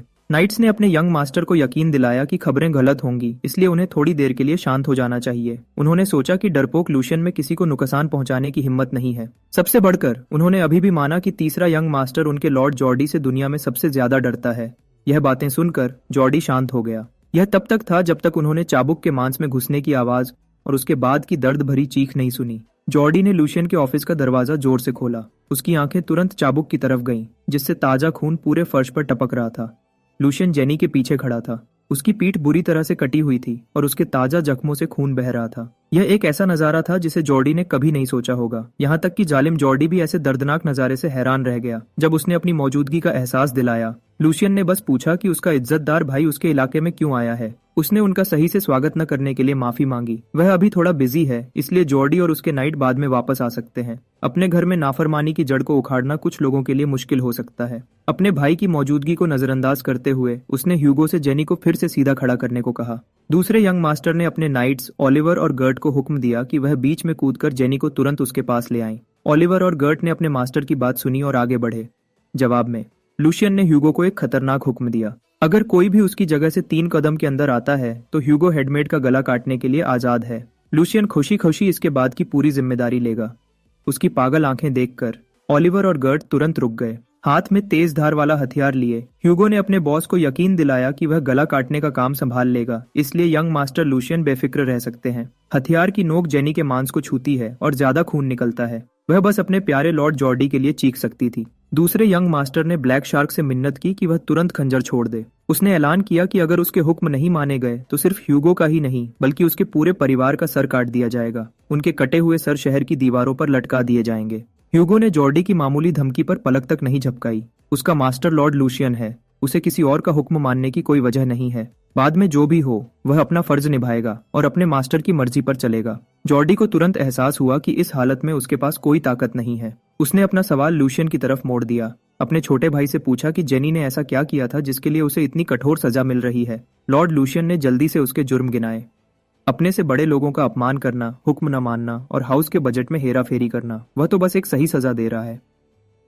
उसने अपने भाई से कहा कि वह होश में आए और पब्लिक और प्राइवेट मामलों को सही से समझे। ऐसा करके उसने जॉर्डी को एक ऐसी हालत में डाल दिया जहां से निकलना मुश्किल था। हाउस वाल्डेक के मौजूदा उत्तराधिकार के नियम के मुताबिक पहला वारिस लॉर्ड ट्रिस्टन वाल्डेक है। उसके बाद दूसरा यंग मास्टर जॉर्डी वाल्डेक है। एक दो तरफा ताकत की लड़ाई है जो पक्की हो चुकी है। दूसरे शब्दों में आखिरी टक्कर तक। जॉर्डी के लिए सबसे जरूरी चीज अपनी ताकत को मजबूत करना है। अपने छोटे भाई के हाथों हाल ही में हुई उसकी बेइज्जती ने उसे कुछ नुकसान पहुंचाया था। उसे हेनरिक नाम के एक करीबी नाइट को निकालना पड़ा था। अगर वह जेनी को नहीं बचा पाता, जिसे उसका दाहिना हाथ माना जाता है, तो वह खत्म हो जाएगा। इससे उत्तराधिकार की दौड़ में उसकी हैसियत कमजोर पड़ जाएगी। उसकी लापरवाही एक बड़ा मोड़ बन जाएगी, जिससे उसके चेलों में भरोसा टूट जाएगा और दरारें पड़ सकती हैं। दूसरे शब्दों में वह पूरी तरह से फंस चुका था। यह समझकर जॉर्डी ने लूशियन की बात मान ली और सच्चे दिल से जेनी को माफ करने की गुजारिश की। उसके नाइट्स और कमरे में मौजूद हर नौकर हैरान रह गया, लेकिन ह्यूगो अलग था। उसने अपने निशाने पर नजर रखी और अपने हाथ हथियार पर रखे। लूशियन को अपने भाई का यह दिखावा बेकार लगा। उस कमीने का एक शब्द इस मामले को दबाने के लिए बिल्कुल भी काफी नहीं है। अपने कीमती घर को किसी को बर्बाद करने देने के बाद सिर्फ बातें काफी नहीं होंगी। जॉर्डी को लगता होगा कि उसकी जुबान सोने की बनी है या कुछ और। एक बार फिर उसने साबित कर दिया कि सभी नोबल एक जैसे होते हैं। अब वह भी उसके साथ खेलने लगा। उसने जॉर्डी से पूछा कि उसके लिए हार मानना क्या मतलब रखता है। इस हालत में कोई जीत नहीं है। लूशियन तो बस तीसरे यंग मास्टर के रूप में अपना फर्ज निभा रहा है और कुछ नहीं। इसके अलावा हेडमेड ने ऐसे जुर्म किए हैं जो किसी को नहीं छोड़ते, चाहे उनका दर्जा कुछ भी हो। अगर वह इस मामले को बस दबा देते हैं और आगे बढ़ जाते हैं तो वाल्डेक परिवार के बारे में सब क्या सोचेंगे। वह भी चाहता है कि यह मामले शांत हो जाएं, लेकिन कानून ने उसके हाथ बांध रखे हैं। उसके पास बस वजह नहीं है नियमों के खिलाफ जाने और खुली गलतियों को नजरअंदाज करने की। जॉर्डी ने अपने दांत पीसे और मुट्ठी बंद की। उसने लूशियन को कहा कि वह घुमाव फिराव बातें करना बंद करे और अपनी मांगे सीधे सीधे बताए। तीसरे यंग मास्टर ने कहा कि पुराने जमाने से दूसरे की दौलत पर हाथ साफ करने वालों को आमतौर पर ऐसी ही सजा मिलती है। शायद वह इस मामले को जाने देगा अगर चोरी की गई रकम का कई गुना वापस कर दिया जाए। अगर एक सही कीमत मिल जाती है तो लूशियन शायद माफ कर देगा और भूल जाएगा। यह जॉर्डी पर है कि वह एक बहुत बड़ी रकम दे। हलचल शांत होने के बाद वाल्डेक हाउस में सब कुछ नॉर्मल हो गया। ग्रैंड ड्यूक सिगमंड वाल्डेक को सोचते हुए देखा जा सकता है कि उनके बेटों के बीच क्या हुआ था। हेड बटलर एडविन ने उन्हें पूरी रिपोर्ट दी कि क्या हुआ था और कैसे इस घटना को खत्म किया गया। पहले तो ड्यूक को यह जांचने की जरूरत महसूस हुई कि रिपोर्ट का हर शब्द सही है या नहीं। एडविन ने ही घटना की रिपोर्ट की जांच की थी ताकि सिगमंड को यकीन हो सके कि यह सच है। आखिर में जॉर्डी लूशियन को एक बड़ी रकम देने पर राजी हो गया, चोरी की गई भत्ते की रकम का 10 गुना। एडविन की रिपोर्ट में यह भी था कि यंग मास्टर लूशियन का नया आदमी, जिसका नाम ह्यूगो है, जिसने लूशियन के एनेक्स में लगाए गए हर जासूस को जल्दी से निकाल दिया। नतीजे के तौर पर तीसरे यंग मास्टर ने अपने घर पर पूरा कब्जा कर लिया है, उसे कासल के किसी भी दूसरे इलाके से ज्यादा सुरक्षित जगह बना दिया है। एडविन से मिलने के बाद और सच्चाई जानने के बाद ग्रैंड ड्यूक सिगमंड ने लूशियन को बात करने के लिए बुलाया, अपने बाप की बात मानकर। तीसरा, यंग मास्टर जितनी जल्दी हो सका अपने बाप के ऑफिस में आया। सिगमंड ने अपने बेटे को देखा और कहा कि उसकी नजर पहले से अलग लग रही थी। ग्रैंड ड्यूक ने उससे हाल ही में की गई गड़बड़ के बारे में पूछा और लूशियन ने अपने बाप को ठीक करते हुए कहा कि यह सिर्फ एक गड़बड़ नहीं थी, उसने तो बस उन नौकर को सबक सिखाया जो अपने मास्टर की ताकत को पहचान नहीं पाते थे, लेकिन ऐसा करके उसने अपने भाई की बेइज्जती कर दी। सिगमंड ने उसे चेतावनी दी कि जॉर्डी इस घटना को लंबे समय तक नहीं भूलेगा। उसे यकीन नहीं था कि उसका तीसरा बेटा इस सब को संभाल पाएगा या नहीं।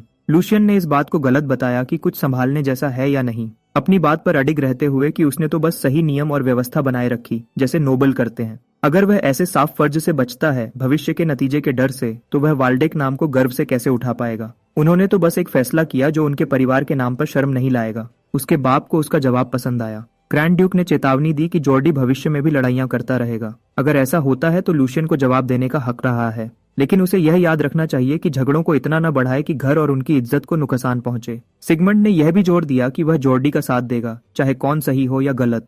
लूशियन ने सही तरीके से इस खुले पक्षपात का विरोध किया। उसके बाप ने बस उससे कहा कि इस फैसले पर हैरान न हो। जॉर्डी कभी कभी जल्दी करता है, लेकिन वह एक अच्छा लीडर है जो घर के लिए बहुत कुछ करता है। लेकिन लूशियन ने पूरा 1 साल बर्बाद कर दिया कुछ अच्छा करने की बजाय। फैमिली का हेड होने के नाते जो घर के लिए काम करता है उसको बचाना ही सही बात है। उसकी बातें थोड़ी सख्त लग सकती हैं, लेकिन लूशियन समझ गया था अगर वह गलत नहीं है तो ऐसा लग रहा था जैसे उसके पिता उसे कह रहे हैं कि वह अपने भाई से आगे बढ़े। ग्रेट ड्यूक सिगमंड चाहते हैं कि वह अपनी ताकत बढ़ाए और वाल्डेच घर के लिए काम करे।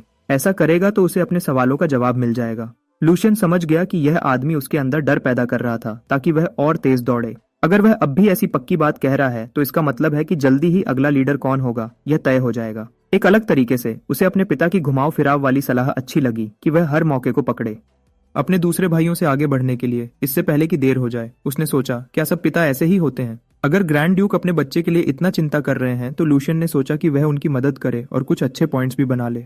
उसने अपने पिता की डेस्क पर एक डॉक्यूमेंट सरका दिया और ग्रैंड ड्यूक को अपना अगला कदम दिखाया, और वह बहुत बहुत बड़ा कदम था। ड्यूक ने डॉक्यूमेंट उठाया, उसके अंदर की बातें पढ़ी। जैसे ही वह एक एक लाइन पढ़ता गया, धीरे धीरे गुस्सा उस पर हावी हो गया। उसके हाथ ने कागज को मसल दिया। जो उसने अभी पढ़ा था उससे परेशान होकर उसने जल्दी से अपने बेटे से पूछा कि क्या यह जानकारी सच में सही है। अगर लूशियन ने यह रिपोर्ट अपनी बड़प्पन की इच्छा से बनाई है तो उसे अभी बताना चाहिए, लेकिन उस डॉक्यूमेंट की हर लाइन सच थी, बिना किसी झूठ के।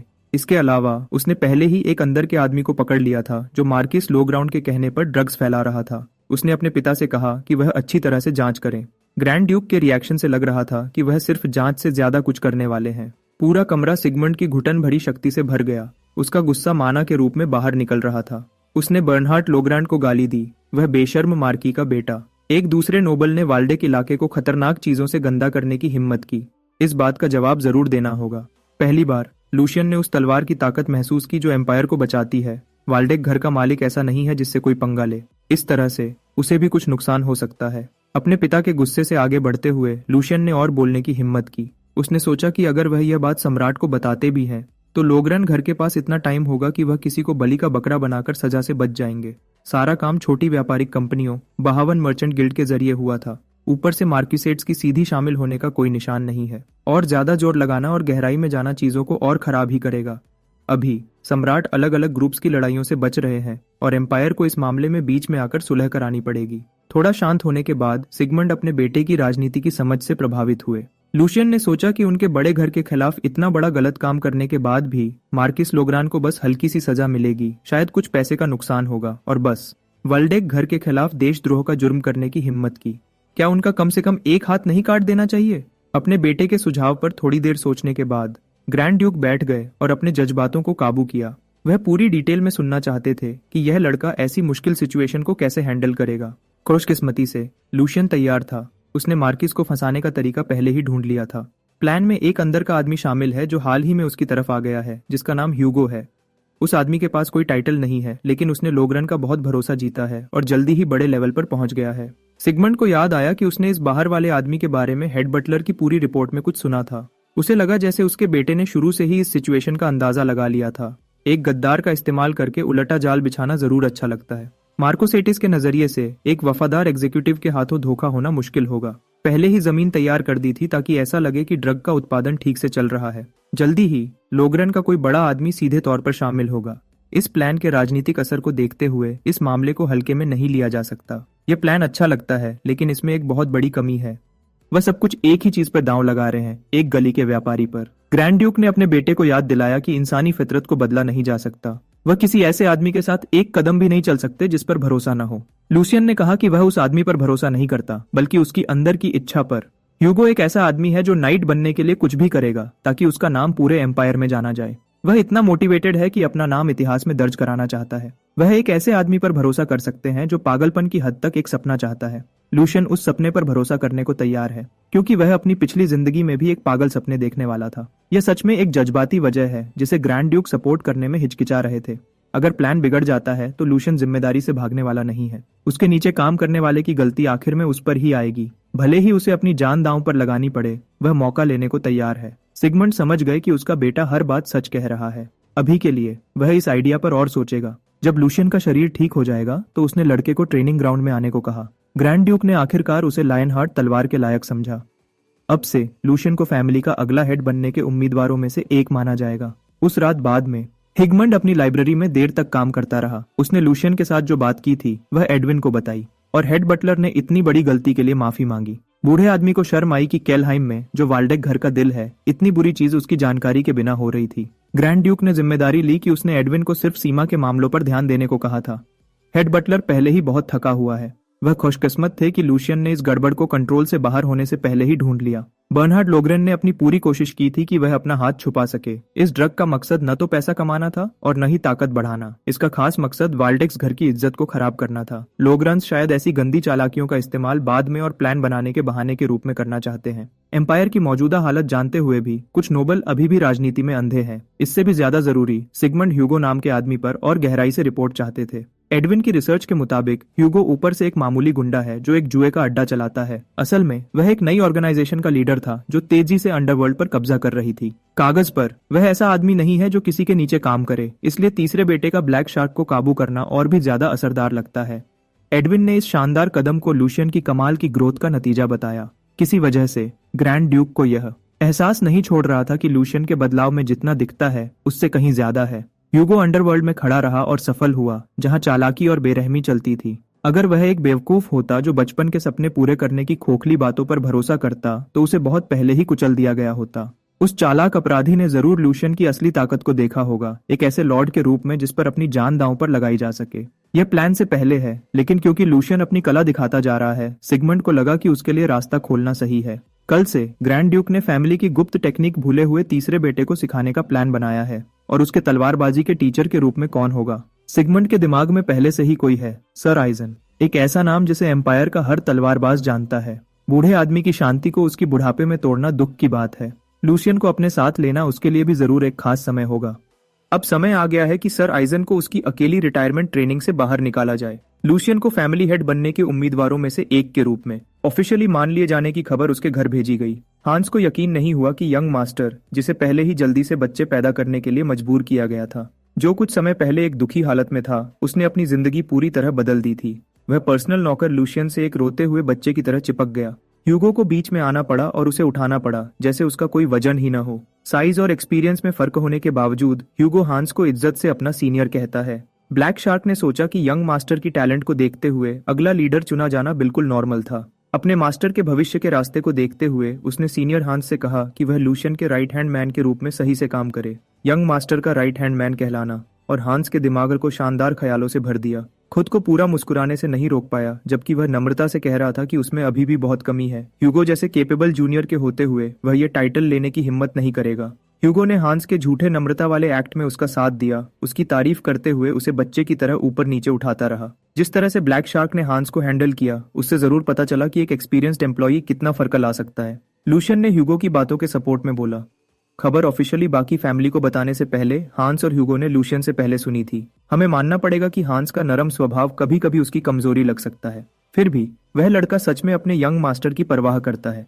उसमें इतनी हिम्मत है कि वह लूशियन के साथ सबसे बुरे दिनों में भी खड़ा रहेगा। अगर उसे और एक्सपीरियंस मिलता है और वह बढ़ता रहता है तो उसमें अंदर के मामलों को संभालने की बहुत अच्छी क्षमता है। वह किसी और से ज्यादा भरोसेमंद पीछे का रक्षक बनेगा। जहां तक ह्यूगो की बात है, उसकी क्षमताओं पर कोई सवाल नहीं है। लूशियन को बस उसके नाइट बनने का रास्ता बनाना है। अगर वह ऐसा कर पाता है तो ह्यूगो की क्षमताएं पूरी तरह से बाहर आएंगी। ब्लैक शार्क भविष्य में और भी कीमती बन जाएगा, लूशियन की सबसे मजबूत तलवार के रूप में काम करते हुए। अभी अपने खास लोगों के मामले में क्वांटिटी से ज्यादा क्वालिटी को इंपॉर्टेंस देना बेहतर है। अपने लोगों को एक एक करके जितना हो सके उतना अच्छा बनाना ही उसकी जीत का तरीका होगा। लूशियन के बढ़े हुए स्टेटस के ऐलान के साथ चीजें और भी बिजी होने वाली हैं। वह आगे का सफर अकेले नहीं कर पाएगा, लेकिन इन दो लोगों के साथ वह एक बेहतर भविष्य की तरफ बढ़ पाएगा। ह्यूगो ने कसम खाई कि वह उसे कभी निराश नहीं करेगा। उसकी कसम का वजन साफ दिख रहा था। हांस ने भी हमेशा की तरह भरोसेमंद रहने का वादा किया। अगली सुबह लूशियन जल्दी उठ गया। ट्रेनिंग ग्राउंड में जाने के लिए एक्साइटेड था। अरीना के बीच में अकेला उसने नजारा और माहौल को देखा। उसने अपनी आंखें बंद की और अपनी पिछली जिंदगी के बारे में सोचा। तब वह पूरे कॉन्टिनेंट के हर कोने में एक चीज ढूंढ रहा था। उसने एम्पायर के सबसे मुश्किल इलाकों में हिम्मत दिखाई ताकि पुराने मार्शल आर्ट्स का सार ढूंढ सके, जिसे कहा जाता था कि वह एक तलवारबाज को एक ऊंचे लेवल पर पहुंचा सकता है। वह तलवार के फॉर्म्स के आइडिया से बहुत ज्यादा लगाव रखता था। हजारों तलवार फॉर्म्स में से एक ऊंचा लेवल होता है, एडवांस तलवार फॉर्म्स। वह कुत्ते की तरह संघर्ष करता रहा, लेकिन अपनी खोज के अंत में जो उसे मिला वह एडवांस तलवार फॉर्म नहीं था जिसे वह बेचैनी से चाहता था, और न ही वह इंटरमीडिएट तलवार फॉर्म जो नाइट कैप्टन्स प्रैक्टिस करते थे। उसकी कोशिशों का नतीजा सिर्फ एक कमजोर वर्जन था जिसे नए नाइट्स इस्तेमाल करते थे।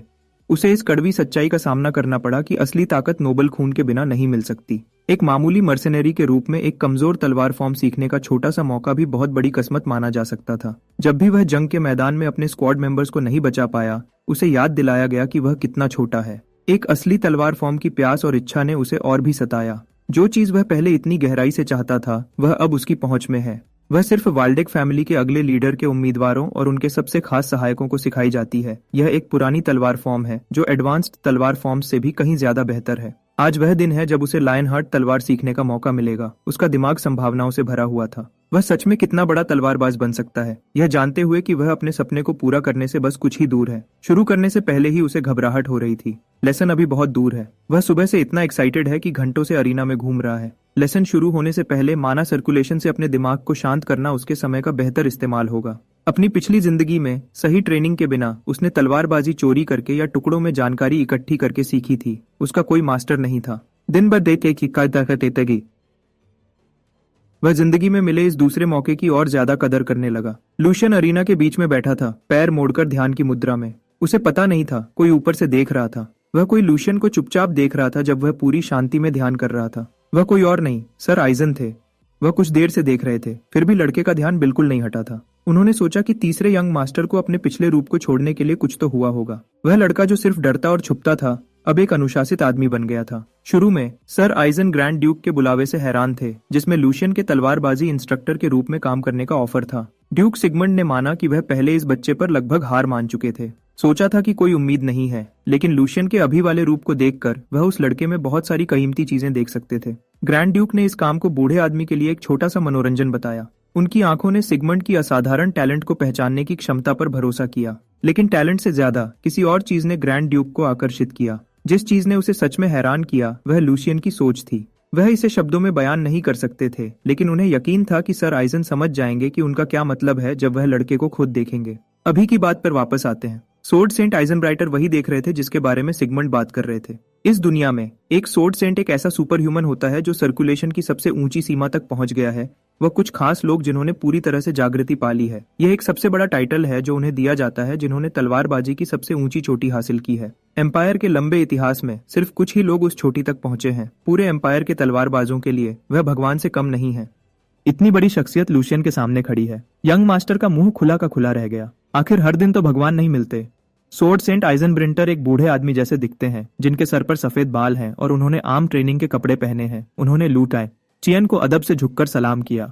कुछ साल हो गए थे जब वह लूशियन की बर्थडे पार्टी में आखिरी बार मिले थे। उन्होंने बड़े अदब से अपना तारुफ कराया, जैसे वह इस दुनिया के सबसे मशहूर योद्धाओं में से एक न हो। बॉन्ड्स ने बताया था कि लूशियन को तलवारबाजी सीखने के लिए एक ऐसे नाइट के पास भेजा गया है जिसने वाल्डेक घराने की 2 पीढ़ियों तक सेवा की थी। उसके उस अटेंडेंट ने यह बात छुपा दी थी कि वह नाइट कोई और नहीं बल्कि खुद सोर्ड सेंट है। लूशियन को खुद को रोकना पड़ा ताकि वह ज्यादा एक्साइटेड ना हो और अदब से झुककर उनका जवाब दिया, यह बताते हुए कि सोर्ड सेंट से सीखना कितने बड़े सम्मान की बात होगी। आइजन ऐसी गंभीर बात सुनकर हल्के से हंसे।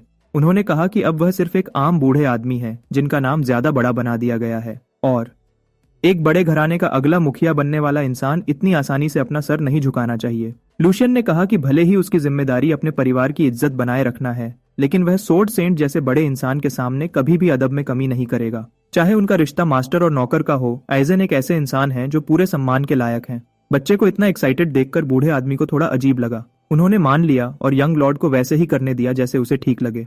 एक भी सेकंड बर्बाद किए बिना उनकी ट्रेनिंग का पहला दौर शुरू हो गया। आइजन ने लूशियन को बाहर के ट्रेनिंग ग्राउंड में चक्कर लगाने को कहा। इससे पहले कि वह पहला काम पूरा बता पाते, यंग लॉर्ड पहले ही दौड़ने के लिए तैयार हो गया था। पूरे जोश के साथ उसने अपने उस्ताद की तरफ देखा, जैसे उनकी इजाजत का इंतजार कर रहा हो। उसके जोश से हैरान होकर बूढ़े आदमी ने उसे एक पल रुकने को कहा।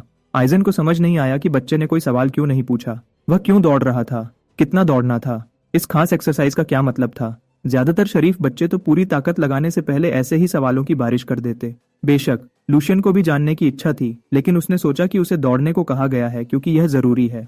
उसका मानना है कि एक चेले को अपने उस्ताद की बात माननी चाहिए और काम पर भरोसा करना चाहिए। आइजन ने लूशियन की आंखों में एक अलग चमक देखी जो दूसरे यंग लॉर्ड्स से अलग थी। इस बच्चे में तलवार के लिए एक सच्ची और साफ लगन थी। उसे आखिरकार समझ आ गया कि ड्यूक ने उस मीटिंग में क्या कहा था और बिना किसी रुकावट के उन्होंने लूशियन को दौड़ने का इशारा दिया। अपने चेहरे पर जोश भरी मुस्कान के साथ लूशियन अपनी रफ्तार बनाए रखने में कामयाब रहा और अपनी रफ्तार बनाए रखी। लूशियन धूप से भरे ट्रेनिंग ग्राउंड में निकल गया। जब वह पूरे मैदान के चक्कर लगा रहा था, आइजन चुपचाप दूर से देख रहे थे। लूशियन गोल गोल दौड़ने के इस आम काम को भी बहुत गंभीरता से ले रहा था। हर कदम एक जैसा था और धीरे धीरे उसकी रफ्तार बढ़ती जा रही थी। सच तो यह है कि एक और वजह थी जिसकी वजह से उसने मास्टर आइजन का हुक्म बिना सोचे मान लिया। वह पहले ही इस दौर का असली मकसद समझ गया था। उसे एक आम फिजिकल काम दिया गया था ताकि उसकी चेले के तौर पर काबिलियत जांची जा सके। मतलब यह एक टेस्ट था यह देखने के लिए कि उसमें वह बात है या नहीं। लूशियन यह जानता था क्योंकि जब वह मर्सनरी कैप्टन था तब वह भी ऐसी ही चाल चलता था। वह नए भर्तियों को छोटे मोटे काम देता था जो कोई और नहीं करना चाहता था और खुद किनारे से देखता रहता था। सिर्फ उनके चेहरे के हाव भाव और उस छोटे काम के प्रति उनके रवैये को देखकर एक उस्ताद नए आदमी के बारे में बहुत कुछ जान सकता है। इस आम टेस्ट में टॉप करने के लिए तैयार लूशियन ने अपना इरादा पूरा 100% देकर दिखाया। वह हमेशा ध्यान रखता था कि आइजन उसके हर छोटे फैसले को देख रहे हैं, क्योंकि उसने पहले ही सोर्ड सेंट को एक अच्छे जवाब के साथ अपनी बेहतरीन सोच दिखा दी थी। अब सिर्फ एक चीज साबित करनी बाकी थी, वह है हिम्मत। आज लूशियन का मकसद था तब तक दौड़ना जब तक वह थक कर गिर न जाए। यह उसका प्लान था, लेकिन एक्सरसाइज के 1 घंटे बाद उसे लगा कि कुछ बहुत गलत हो रहा है। वह अभी तक पूरी ताकत से 60 मिनट से दौड़ रहा था, लेकिन उसे थकान का एक भी निशान महसूस नहीं हो रहा था। अगर कुछ था तो जितना वह दौड़ता उतना ही अच्छा महसूस करता। ट्रेनिंग ग्राउंड के हर चक्कर के साथ उसका शरीर थोड़ा हल्का और तेज महसूस हो रहा था। यह सच में एक अजीब अनुभव था। उसने अब तक अपने टूटे हुए शरीर को ठीक करने के लिए सिर्फ वह आम नेक्टर पिया था। उसने सिर्फ कासल के आसपास हल्की वॉक की थी। इस वक्त तक सोर्ड सेंट ने भी इस अजीब बात को नोटिस कर लिया था। वह तो बस यंग लॉर्ड की पूरी फिजिकल हालत जांचना चाहते थे। उन्हें ज्यादा उम्मीद नहीं थी, फिर भी बच्चे ने बहुत ज्यादा ताकत दिखाई। लूशियन की पिछली हालत को देखते हुए इस तरह का प्रदर्शन हर तर्क के खिलाफ था। उसके शरीर से पसीने की एक बूंद भी नहीं गिरी थी। उसकी सांस एक शांत झील की तरह ठीक थी। कई सालों से माना की ट्रेनिंग करने वाले नाइट्स के लिए भी इतना शांत रहना अनोखी बात थी। दूर से चुपचाप देखते हुए बेचैन होते हुए सोर्ड सेंट को कुछ समझ आया। उनके आने से पहले यंग लॉर्ड ध्यान की हालत में बैठा था। अपने शक को पक्का करने के लिए मास्टर आइजन एक ही झटके में मैदान में आ गए। उन्होंने लूशियन को रुकने का हुक्म दिया और एक्सरसाइज खत्म कर दी। यंग लॉर्ड को चिंता हुई कि कुछ हो गया है या उसने कुछ गलत कर दिया है। उसके सामने सोर्ड सेंट अपने पूरे शरीर से शुद्ध माना निकाल रहे थे। ईजान आगे बढ़ने से पहले यंग लॉर्ड से एक बात पूछना चाहते थे। उन्होंने पूछा कि लूशियन ने पहले अपने शरीर और दिमाग को शांत करने के लिए जो एक्सरसाइज की थी वह सर्कुलेशन थी, सिर्फ ध्यान नहीं। अपनी प्रैक्टिस छुपाने का कोई फायदा न देखकर यंग लॉर्ड ने सोर्ड सेंट के शक को सही बताया। वह माना सर्कुलेशन का इस्तेमाल करता है क्योंकि अपने विचारों को साफ करने के लिए इससे बेहतर कुछ नहीं है। पक्का होने के बाद आइजन ने इजाजत मांगी लूशियन की फिजिकल हालत की जांच करने के लिए। थोड़ी देर के लिए उन्होंने लड़के का हाथ पकड़ा और लूशियन को हिले बिना रहने को कहा, भले ही उसे कुछ अजीब महसूस हो। पूरी महारत और कंट्रोल के साथ मास्टर आइजन ने धीरे धीरे अपनी माना को यंग लॉर्ड की कलाई में घुसाया। ऐसा करने से उन्हें लड़के के सर्कुलेशन पाथ्स तक पहुंच मिल गई। जांच बहुत देर तक चली, जो थोड़ी बेचैन करने वाली थी। आखिर में सोर्ड सेंट ने लूशियन की इतनी ज्यादा ताकत का राज ढूंढ लिया जैसा बूढ़े आदमी को उम्मीद थी। यंग लॉर्ड लूशियन पहले ही सर्कुलेशन के आखिरी स्टेज तक पहुंच चुका था। वह दोनों लगभग एक ही लेवल पर थे। लेकिन यह सिर्फ इतना ही नहीं था। इस लड़के ने उस हद को छू लिया था जहां तक आइजन जैसे सोर्ड सेंट भी कभी नहीं पहुंच पाए थे। यह बच्चा उससे भी आगे एक नया रास्ता खोल रहा था जो पहले नामुमकिन लगता था। जांच पूरी करने के बाद आइजन एक पल के लिए चुपचाप खड़े रहे। उन्होंने धीरे से अपनी माना को वापस अपने शरीर में खींच लिया और यंग लॉर्ड का हाथ छोड़ दिया। कांपते हाथों से उन्होंने पूछा कि लूशियन कब से सर्कुलेशन की प्रैक्टिस कर रहा था और वह इस प्रोसेस के आखिरी स्टेज तक कब पहुंचा। यंग लॉर्ड सच में इस अजीब सवाल से हैरान था। उसे बिल्कुल नहीं पता था कि उसने क्या हासिल कर लिया है। सोर्ड सेंट के जांच के मुताबिक उसकी माना की शुद्धता सर्दियों के मैदान में ताजी बर्फ जैसी थी, बिल्कुल साफ और बेदाग। उसका कोर माना की कार्यक्षमता को बढ़ाने के लिए बिल्कुल सही बना था, जैसे हमेशा चलता रहने वाला पानी का पहिया। उसने एक ऐसी दुनिया को छू लिया था जहां तक सिर्फ कुछ ही योद्धा पहुंच पाते हैं। कुछ लोगों ने अपनी पूरी जिंदगी ट्रेनिंग की है, फिर भी वह कभी उस तक पहुंचने की उम्मीद नहीं कर सकते। लूशियन को कुछ ऐसी ही उम्मीद थी, लेकिन उसने यह नहीं सोचा था कि वह पहले ही पूरा होने के इतना करीब था। अगर ऐसा है तो अब अपने नए मास्टर से कुछ भी छुपाने की जरूरत नहीं है।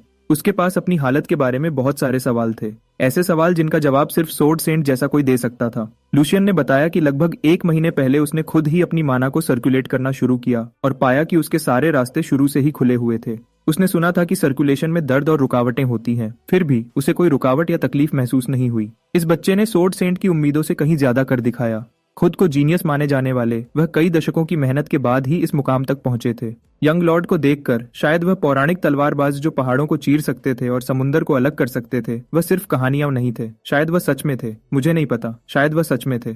हाइजन गंभीर हो गए और उन्होंने साफ साफ बात करने की इजाजत मांगी, भले ही यह बेअदबी लगे। उन्होंने पूछा कि क्या यंग लॉर्ड लूशियन वल्डेक घराने के उत्तराधिकारी होने का दावा छोड़कर कोई अलग रास्ता अपनाना चाहेगा।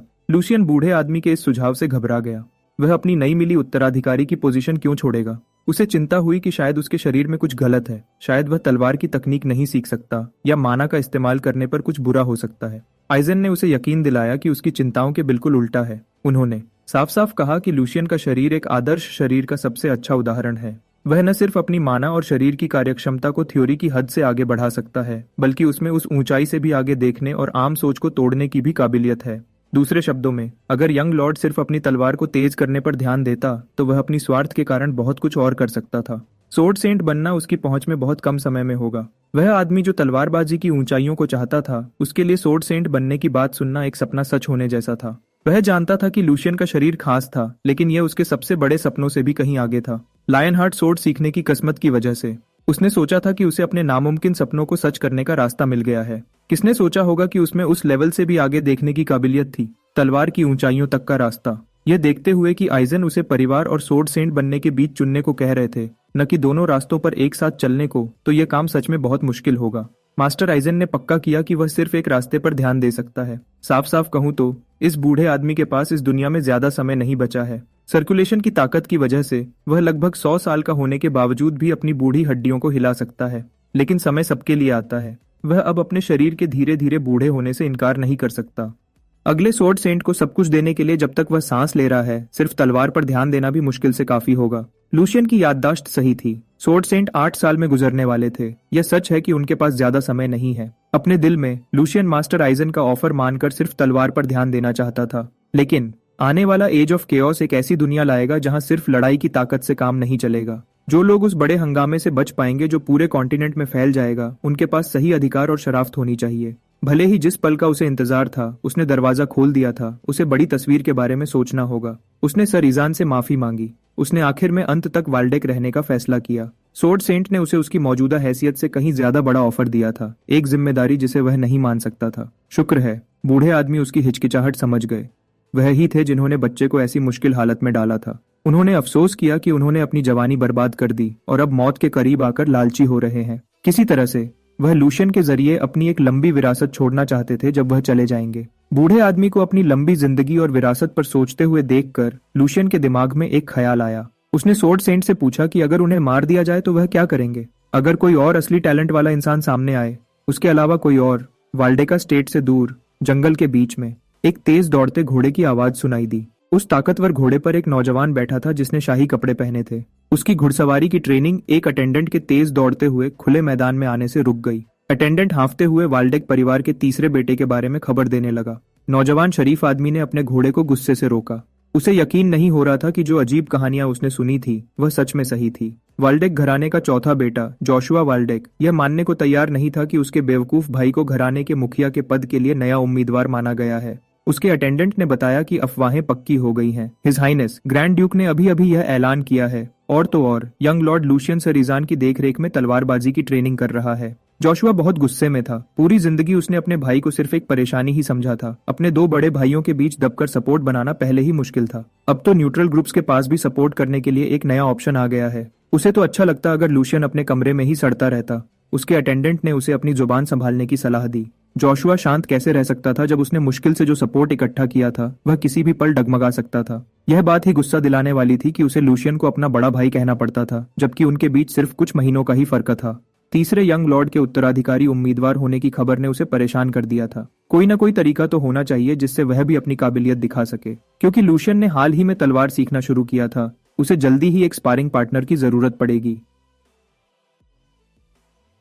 उसने अपने अटेंडेंट को 2 तेज तलवारें तैयार करने को कहा। जोशुआ को वह लकड़ी की बकवास नहीं चाहिए थी, उसे असली स्टील चाहिए था। उसे बस अपने कमजोर बड़े भाई को दिखाना होगा कि कुछ नहीं बदला है। छोटा भाई सोचता है कि वह मेन कैरेक्टर है। ट्रेनिंग ग्राउंड में वापस लूशियन स्वॉर्ड सेंट को एक दूसरे चेले का आइडिया दे रहा है। भले ही उसके दिमाग में जो सबसे अच्छा उम्मीदवार था उसे ढूंढने में थोड़ा समय लग सकता है, लेकिन उस आदमी का टैलेंट इस देरी की भरपाई कर सकता है। उसने वादा किया कि वह एक ऐसा स्टूडेंट लाएगा जो सर आइजन की विरासत को अपनाने के लायक होगा। 100 साल आगे भी बूढ़े आदमी नहीं चाहते थे कि अनजाने में यंग लॉर्ड पर इतना बड़ा बोझ छोड़ जाएं। उनके लिए इतना ही काफी था कि इतना टैलेंटेड बच्चा उनके बारे में इतना अच्छा सोचेगा। स्वॉर्ड सेंट ने अदब से यंग लॉर्ड का शुक्रिया किया उसकी अच्छी बातों और ऑफर के लिए। जैसा उम्मीद थी, लूशियन का सुझाव उस अनुभवी योद्धा को बेकार लगा होगा। जिन्हें मशहूर तलवारबाज कहा जाता है वह भी उनकी नजर में नहीं आते।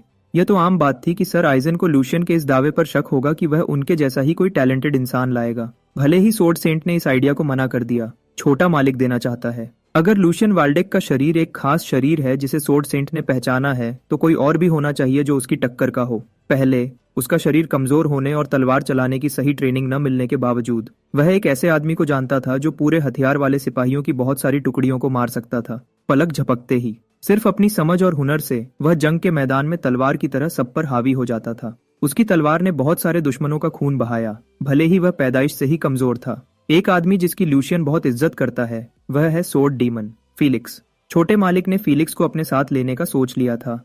अगर उसको और सुधारा जाए तो वह उसका सबसे ताकतवर आदमी बन सकता है। उसे सर ईजान से सिखाने के लिए लाना सही रहेगा। पुरानी बातों को छोड़कर लूशियन की अपनी ट्रेनिंग पीछे नहीं रह सकती।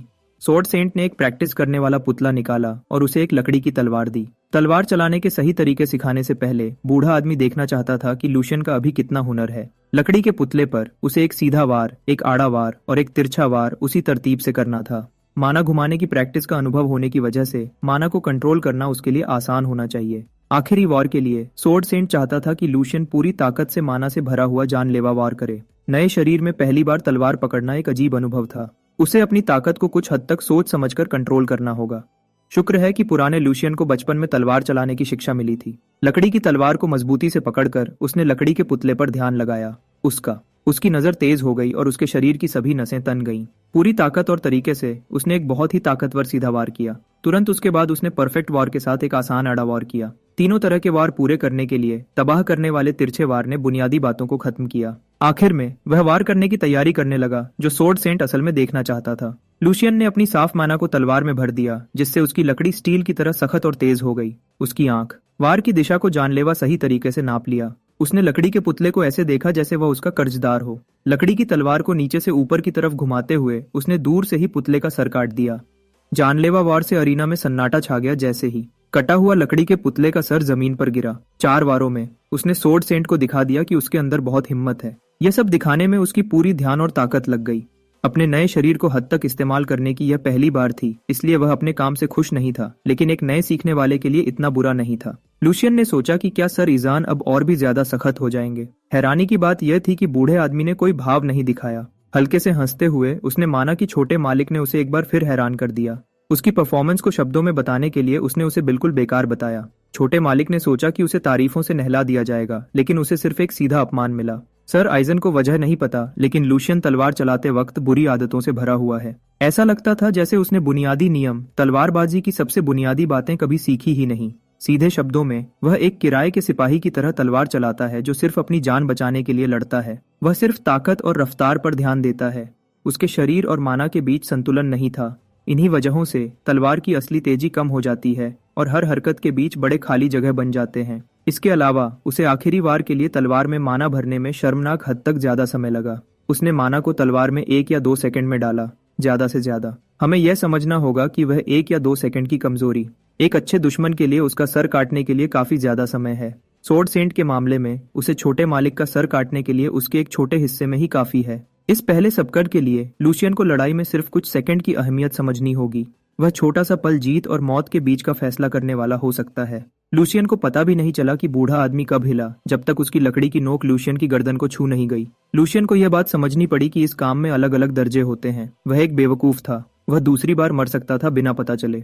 वह एक बड़े घर के छोटे मालिक की मीठी जिंदगी के मजे करने में बहुत ज्यादा बिजी था, जिसने उसे लापरवाह बना दिया था। पूरी ईमानदारी से लूशियन ने कसम खाई कि इस कीमती सबकर को दिल से अपनाएगा और अपनी बुरी आदतों और सोच को पहले ठीक करने के लिए दिन रात मेहनत करेगा। सर ईजान ने समझदारी से सोचा कि एक अच्छा शरीर भी कभी सब कुछ नहीं कर सकता। सिर्फ ताकत के बल पर एक अनुभवी माना इस्तेमाल करने वाले को नहीं हरा सकते। शरीर और माना के बीच तालमेल न होने से ताकत बर्बाद होती है। यह कमजोरियां पैदा करता है और मुश्किल को बुलाता है। तलवार की असली ताकत निकालने के लिए अंदर और बाहर की ताकतों को एक साथ मिलकर चलना चाहिए। असली ताकत उसी तालमेल से पैदा होती है। दिखाने के लिए बूढ़े आदमी ने लकड़ी के पुतले पर एक आसान बिजली की तरह तेज वार किया। पहले तो लगा कि उसके वार ने पुतले की सतह पर एक भी खरोंच नहीं छोड़ी। फिर अचानक पूरा पुतला फट लाखों छोटे टुकड़ों में पूरे अरीना में बिखर गया। और यही वह तलवार का रास्ता है जिस पर छोटे मालिक को अब से चलना होगा। उनकी पहली ट्रेनिंग के बाद कई दिन बीत गए हैं। गुरु और चेला पुतले की प्रैक्टिस से असली लड़ाई पर आ गए हैं। जब लूशियन हर वार पूरी ताकत से करता है, सर ईजान सिर्फ एक हाथ से रोकता है। एक हाथ से लड़ने के बावजूद बूढ़ा आदमी उसे सिखाने और करने का तरीका सिखाता रहता है। वह छोटे मालिक को बार बार याद दिलाता है कि माना का बहाव रुकना नहीं चाहिए। शारीरिक ट्रेनिंग से हरकतें तेज होती हैं। लक्ष्य यह है कि माना को सांस लेने की तरह अपने आप कंट्रोल करने का लेवल हासिल किया जाए। माना का इस्तेमाल करके शरीर को लगातार ताकतवर बनाते हुए उसे इतनी ताकत बचानी चाहिए जो किसी भी पल कहीं और इस्तेमाल की जा सके। अगर वह सही जगह पर सही समय पर पूरा ध्यान लगा सके तो लूशियन को कोई रोक नहीं पाएगा। बूढ़े आदमी ने पिछले कुछ दिनों में जो कुछ भी सिखाया था, सब कुछ इस्तेमाल करते हुए छोटे मालिक ने हिम्मत से ऊपर से वार किया, लेकिन उसे एक बार फिर रोक दिया गया। सर आइजन तत्वों को पूरे तालमेल में रखने और तलवार के असली मतलब के बारे में बोलता रहा, जबकि शांति से अपने चेले को एक तरफा लड़ाई में हरा रहा था। एक परफेक्ट रोक ने लूशियन को अरीना के दूसरे किनारे पर वापस उड़ा दिया। उसने बूढ़े आदमी पर एक बार फिर हमला करने का सोचा, लेकिन लगातार पूरी ताकत लगाने की थकान आखिरकार उस पर हावी हो गई थी। जब वह सांस लेने की कोशिश कर रहा था, सोर्ड सेंट ने अपनी ट्रेनिंग तलवार में माना भर दी और अपने बेचारे चेले को चुनौती दी कि जितना हो सके उतना बचाव करे। इस बार सर आइजन अपनी छोटी सी लड़ाई के दांव को थोड़ा बढ़ाना चाहता था। लूशियन को दुश्मन की रफ्तार और दिशा का हिसाब लगाना होगा, फिर उसके जवाब में सही मात्रा में ताकत लगानी होगी। काम को समझने के लिए कम समय था, इसलिए सोर्ड सेंट उस पर बहुत तेज रफ्तार से हमला किया। छोटा मालिक शांत रहा और अपने गुरु की शिक्षा याद की। उसे प्रकृति के साथ एक होना चाहिए, जैसे बहता हुआ पानी। इससे वह शायद दुश्मन की कमजोरी को पकड़ सके। अगला काम है बर्बाद होने वाली ताकत को कम करके ज्यादा से ज्यादा ताकत लगाना। उसे रफ्तार से कभी घबराना नहीं चाहिए। उसकी आंखें आगे टिकी होनी चाहिए। जो सबका उसके शरीर और दिमाग में उतार दी गई थी, वह आखिरकार रंग लाई जब उसने रिकॉर्ड समय में अपनी लकड़ी की तलवार में माना भर दी। सर आइजन के तबाह करने वाले वार को सही एंगल और सही समय पर हराते हुए वह अपने सर पर निशाना लगाई गई तलवार को सफलता से रोक पाया। जब से उसने तलवार चलाने का सही तरीका सीखना शुरू किया था, पहली बार उसने बेबस महसूस नहीं किया। जीनियस की परफेक्ट मैना और सोर्ड सेंट की बिना मेहनत वाली ताकत टकराई। एल्डर आइजन ने टक्कर को रोके रखा जब वह छोटे मालिक का जायजा ले रहा था। काफी देखने के बाद उसने धीरे से अपनी लकड़ी की तलवार हटा ली, टक्कर के असर को कम करते हुए। उसने दिन खत्म करने का फैसला किया और ट्रेनिंग सेशन खत्म कर दिया। अभी के लिए लूशियन को आज जो एहसास हुआ उसे अपनी रूह में उतार लेना चाहिए। अगर वह ऐसा कर सकता है तो उसे एक नंबर का तलवारबाज माना जाएगा। छोटा मालिक अजीब तरीके से हंसा। इस बूढ़े आदमी की हिदायतें कहना आसान है, करना मुश्किल। एहसास को अपनी रूह में उतारने की बात छोड़ दो। वह अपने पैर भी महसूस नहीं कर पा रहा था, जिससे वह अजीब तरीके से गिर गया। इतनी सख्त ट्रेनिंग से पूरी तरह से थक चुका था। छोटे मालिक ने अपने गुरु का दिल से शुक्रिया किया। उनके आसपास अरीना थोड़ा टूट गया था। आजकल मजदूरों को लगातार बुलाया जाता है ताकि ट्रेनिंग की जगह पर हुए नुकसान को ठीक किया जा सके। हर बार जब मजदूर आते हैं तो जगह और भी खराब दिखती है। वह सोच भी नहीं सकते थे कि छोटा मालिक किस तरह की ट्रेनिंग कर रहा है जिससे इतनी तबाही हो रही है। सोर्ड सेंट के साथ अभी अभी लड़ाई खत्म करके लूशियन को 1 मिनट के लिए बैठना पड़ा ताकि वह इतनी मुश्किल रफ्तार से ठीक हो सके। उसे बस शुक्र था कि वह आज के सेशन में बच गया। किसने सोचा होगा कि बूढ़े आदमी का सख्त तरीका आखिरकार उसकी जिंदगी भर की बुरी आदतों को मिटा देगा जो उसने किराए के सिपाही के दिनों में जमा की थी। अगर हर दिन अरीना में तकलीफ देना ही उसे तोड़कर फिर से बनाने के लिए जरूरी है तो ऐसा ही सही। दर्द सिर्फ उसकी बातों को जल्दी समझने को तेज करता है। जितना ज्यादा वह सर ईजान को देखता है उतनी ही सोर्ड सेंट के लिए उसकी इज्जत और बढ़ती जाती है। यह बूढ़ा आदमी लगातार ऐसी मुश्किलें पैदा करता है जो छोटे मालिक के अभी के हुनर के हिसाब से बनी है ताकि वह एक परफेक्ट जवाब और तेज हिदायतों के साथ काम कर सके। लूशियन अच्छे से जानता है कि सर आइजन जो करता है वह कहना बहुत आसान है, करना मुश्किल। वह अपने चेले के शरीर को लगातार और सही तरीके से समझता है। सिर्फ शरीर को उसकी शिक्षा से ढलने देना हर दिन असली तरक्की ला सकता है। अब तक लूशियन सोचता था कि एक अच्छी तलवार चलाने का राज एक ऊंचे दर्जे के लिए लगातार मेहनत करना है।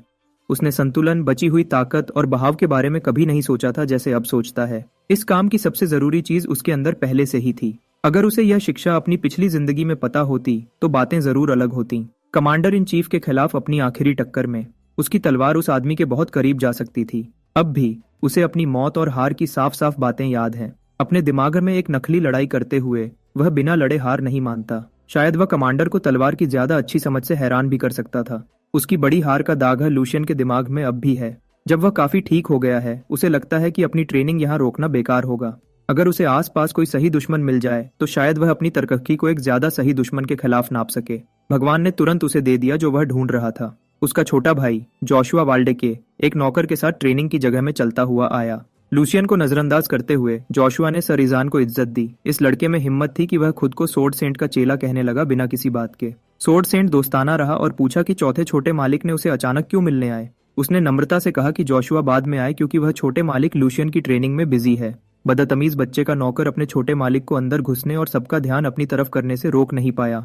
कई शब्दों में जोशुआ ने घोषणा की कि क्योंकि उसका बड़ा भाई ट्रेनिंग के लिए तैयार हो गया है वह सिर्फ प्रैक्टिस में मदद करने आया है। एक छोटा भाई होने के नाते जिसे तलवार चलाने का ज्यादा अनुभव है। उस छोटे बदतमीज की बेइज्जती भरी मुस्कुराहट से यह साफ था कि वह सिर्फ बकवास कर रहा है। फिर भी लूशियन बहुत खुश था। परफेक्ट दुश्मन अभी अभी आया था। वह आखिरकार अपनी तकलीफ को आगे दे सकता है जो उसने पिछले कुछ दिनों में सही थी। सोर्ड सेंट अपनी जगह पर खड़ा रहा। चौथे छोटे मालिक की अचानक की रिक्वेस्ट से हैरान था। यह बच्चा लूशियन की ट्रेनिंग में कैसे मदद कर सकता है। जोशुआ अपने भाई के खिलाफ लड़ाई के लिए दरख्वास्त करना चाहता है ताकि दोनों की महारत को माना घुमाने के असली इस्तेमाल में नाप सके। उसकी मुस्कुराहट मासूम लग रही थी लेकिन कोई भी समझदार आदमी बता सकता था कि वह उस मुस्कुराहट के पीछे चाल चल रहा था। उसने यह भी कहा कि अभी के समय को देखते हुए उनके पास भाइयों की तरह मिलने का समय नहीं है। अगर अभी जैसे समय पर जब दोनों फ्री हों नहीं मिलेंगे तो दूसरा मौका मिलना मुश्किल होगा। जोशुआ ने माना कि उसकी दरख्वास्त बदतमीजी लग सकती है लेकिन वह बस एक छोटा भाई है जो बड़े भाई के साथ थोड़ी देर लड़ना चाहता है। जोशुआ की इस बात को सुनकर लूशियन अपनी हंसी मुश्किल से रोक पाया। इस घर के बच्चे सच में बातों के धनी थे। लड़के को मिलने जुलने और भाइयों के रिश्ते को बहाना बनाते हुए सुनना हंसने वाली बात थी। जोशुआ बिना बताए आ गया और एक असली तलवार ले आया एक बड़े भाई के सामने जिसे अभी पूरे 1 हफ्ते की सही शिक्षा भी नहीं मिली थी। यह इतना बेशर्म और साफ था कि लगभग मासूम लग रहा था जबकि उसका मकसद साफ तौर पर एक दुश्मन को हराकर अपनी जगह पक्की करना था। बड़े भाई की मदद करने के बहाने के पीछे छुपकर उसे लगता है कि वह अपना रास्ता बना सकता है। अगर सोर्ड सेंट देखता है तो यह लड़ाई और उसके नतीजे को और ज्यादा अहमियत देगा। लूशियन की इज्जत इतनी गिर चुकी थी कि एक नया लड़का जिसके अभी बाल भी ठीक से नहीं आए थे उसे कंट्रोल करने की कोशिश कर रहा है। छोटा मालिक सर आइसन का उत्तराधिकार की लड़ाई पर क्या रुख है वह जानता है। जोशुआ ने अभी अभी बूढ़े आदमी को मुश्किल में डाल दिया। अपने इज्जतदार गुरु को और मुश्किल में डालने से रोकने के लिए लूशियन ने आगे बढ़कर अपने छोटे भाई का प्रस्ताव मान लिया। उसने शुरू में बेवकूफ बनने का नाटक किया और घर के सबसे छोटे की तारीफ की कि उसका इतना अच्छा और तारीफ के लायक दिल है। फिर उसने शरारत से जोशुआ की बातों को गलत साबित किया। वह ऐसी खराब हरकत को नजरअंदाज नहीं कर सकता। ऐसी बेकार बातें इस घर में नहीं चलेंगी। इसे नजरअंदाज नहीं किया जा सकता। घर के इस नादान बच्चे को खुद सिखाने के लिए लूशियन अरीना में उतरने को तैयार है। लेकिन आज आखिरी दिन है जब वह ऐसी बचकानी हरकतों को बर्दाश्त करेगा। वह इस लड़के को कभी माफ नहीं करेगा अगर वह उसके गुरु को और मुश्किल में डालता है। सोर्ड सेंट समझ गया था कि उसके चेले ने जोशुआ की असली नीयत को पहचान लिया है और उसने सीधे सीधे इस बकवास को खत्म करने का फैसला किया। आखिर में खून का रिश्ता ऐसा होता है जो तोड़ा नहीं जा सकता। सर आइजन ने अपनी अनुमति दे दी, भाइयों को लड़ने दिया, लेकिन यह आखिरी बार होगा। अगर उसे लड़ाई बहुत खतरनाक लगी तो वह तुरंत बीच में आकर रोक देगा। चौथे और तीसरे छोटे मालिक दोनों ने कसम खाई कि सोर्ड सेंट के नियम याद रखेंगे। लूशियन ने जोशुआ के सर को खतरनाक तरीके से सहलाया और सबसे छोटे के साथ एक अच्छी लड़ाई की कामना की। एक नकली हंसी के साथ चौथे छोटे मालिक ने छिपी हुई दुश्मनी के साथ जवाब दिया। दोनों लड़ने वाले स्टेज पर आ गए, एक दूसरे के सामने खड़े हो गए, जबकि सोर्ड सेंट बीच में खड़ा था। उसने लड़कों को याद दिलाया कि यह लड़ाई एक दूसरे को नुकसान पहुंचाने के लिए नहीं है, बल्कि बस एक लड़ाई है यह देखने के लिए कि उन्होंने क्या सीखा है। लूशियन को लड़ाई को सीखने के इरादे से करना चाहिए, क्योंकि यह उसकी पहली असली लड़ाई है। जोशुआ को दूसरी तरफ एक बड़े के रूप में जिम्मेदारी लेनी चाहिए, जिसने तलवार का रास्ता पहले अपनाया था। बूढ़े आदमी ने उनसे लड़ने की गुजारिश की, बिना हाउस वर्ल्डेक के इज्जतदार नाम पर कोई दाग लगाए। रेडी होने का इशारा देने के लिए दोनों भाइयों ने अपनी तलवारें निकाल ली। अपनी अपनी तलवारों की मुट्ठियों को पकड़कर दोनों यंग मास्टर्स ने एक दूसरे को ध्यान से देखा। जोशुआ को लूशियन का बड़े भाई जैसा बिहेव करना और अपने लिए खड़े होना अच्छा नहीं लगता था। जब भी लूशियन यह बोलता था कि वह बड़ा है, जोशुआ को बुरा लगता था। उसे यह कुछ महीनों का फर्क बिल्कुल पसंद नहीं था, जिसकी वजह से लूशियन उसका बड़ा भाई बन गया था। कम से कम उसने मुश्किल काम तो कर लिया था। वह अंदर आ गया था और इस लड़ाई के बाद वह लूशियन को ज्यादा बोलने से रोक सकता था। जोशुआ के दिमाग में यह इस बारे में नहीं था कि कौन पहले पैदा हुआ, यह इस बारे में था कि कौन सच में ज्यादा टैलेंटेड है। इस वक्त वह अपनी नफरत और गुस्से को मुश्किल से छुपा पा रहा था। वह ऐसे चेहरे बना रहा था जो कोई अपने सबसे बड़े दुश्मन के लिए भी नहीं बनाता। अपना पूरा ध्यान अपने हाथों में पकड़ी स्टील की तलवार पर लगाते हुए उसे उसकी ठंडी और भारी एहसास से बहुत अच्छा लगा। उसे 2 महीने और पूरी जिंदगी हो गई थी जब उसने आखिरी बार कोई असली हथियार पकड़ा था। अगर वह उसके मर्सिनरी वाले दिन होते तो वह शायद किसी अमीर लड़के को हराने के लिए हर तरह की गंदी चालें चलता, लेकिन आज वह वाल्डेक फैमिली के तीसरे यंग लॉर्ड के लायक स्टाइल से गर्व के साथ लड़ेगा। अगर लड़ाई के जोश में वह अपनी पिछली जिंदगी में सीखी हुई कोई तलवार की टेक्निक इस्तेमाल कर लेता है तो बूढ़ा आदमी जरूर नोटिस कर लेगा। भले ही जोशुआ एक बुरा और चालाक सांप है, लूशियन को याद रखना चाहिए कि यह छोटा वाला अभी सिर्फ एक मासूम बच्चा है जिसे अभी तक दुनिया की असलियत नहीं पता। वह सच में इस लड़ाई को बड़े भाई की तरह सही रखना चाहता था। फिर भी जोशुआ ने बुरी बातें बोलने का फैसला किया। पूछा कि उसकी पहले वाली हिम्मत कहाँ चली गई थी। चौथे यंग मास्टर ने उसकी चोरी चोरी वाली नजरों को डर समझा। उसने सोचा कि असली तलवार हाथ में होने पर फैमिली की शर्मिंदगी को अब गर्मी लग रही होगी। उसने यह भी कहा कि भले ही असली तलवार की लड़ाई में बड़े हादसे होते हैं, ऐसे हादसे तभी होते हैं जब लड़ने वालों की स्किल्स बराबर की हो।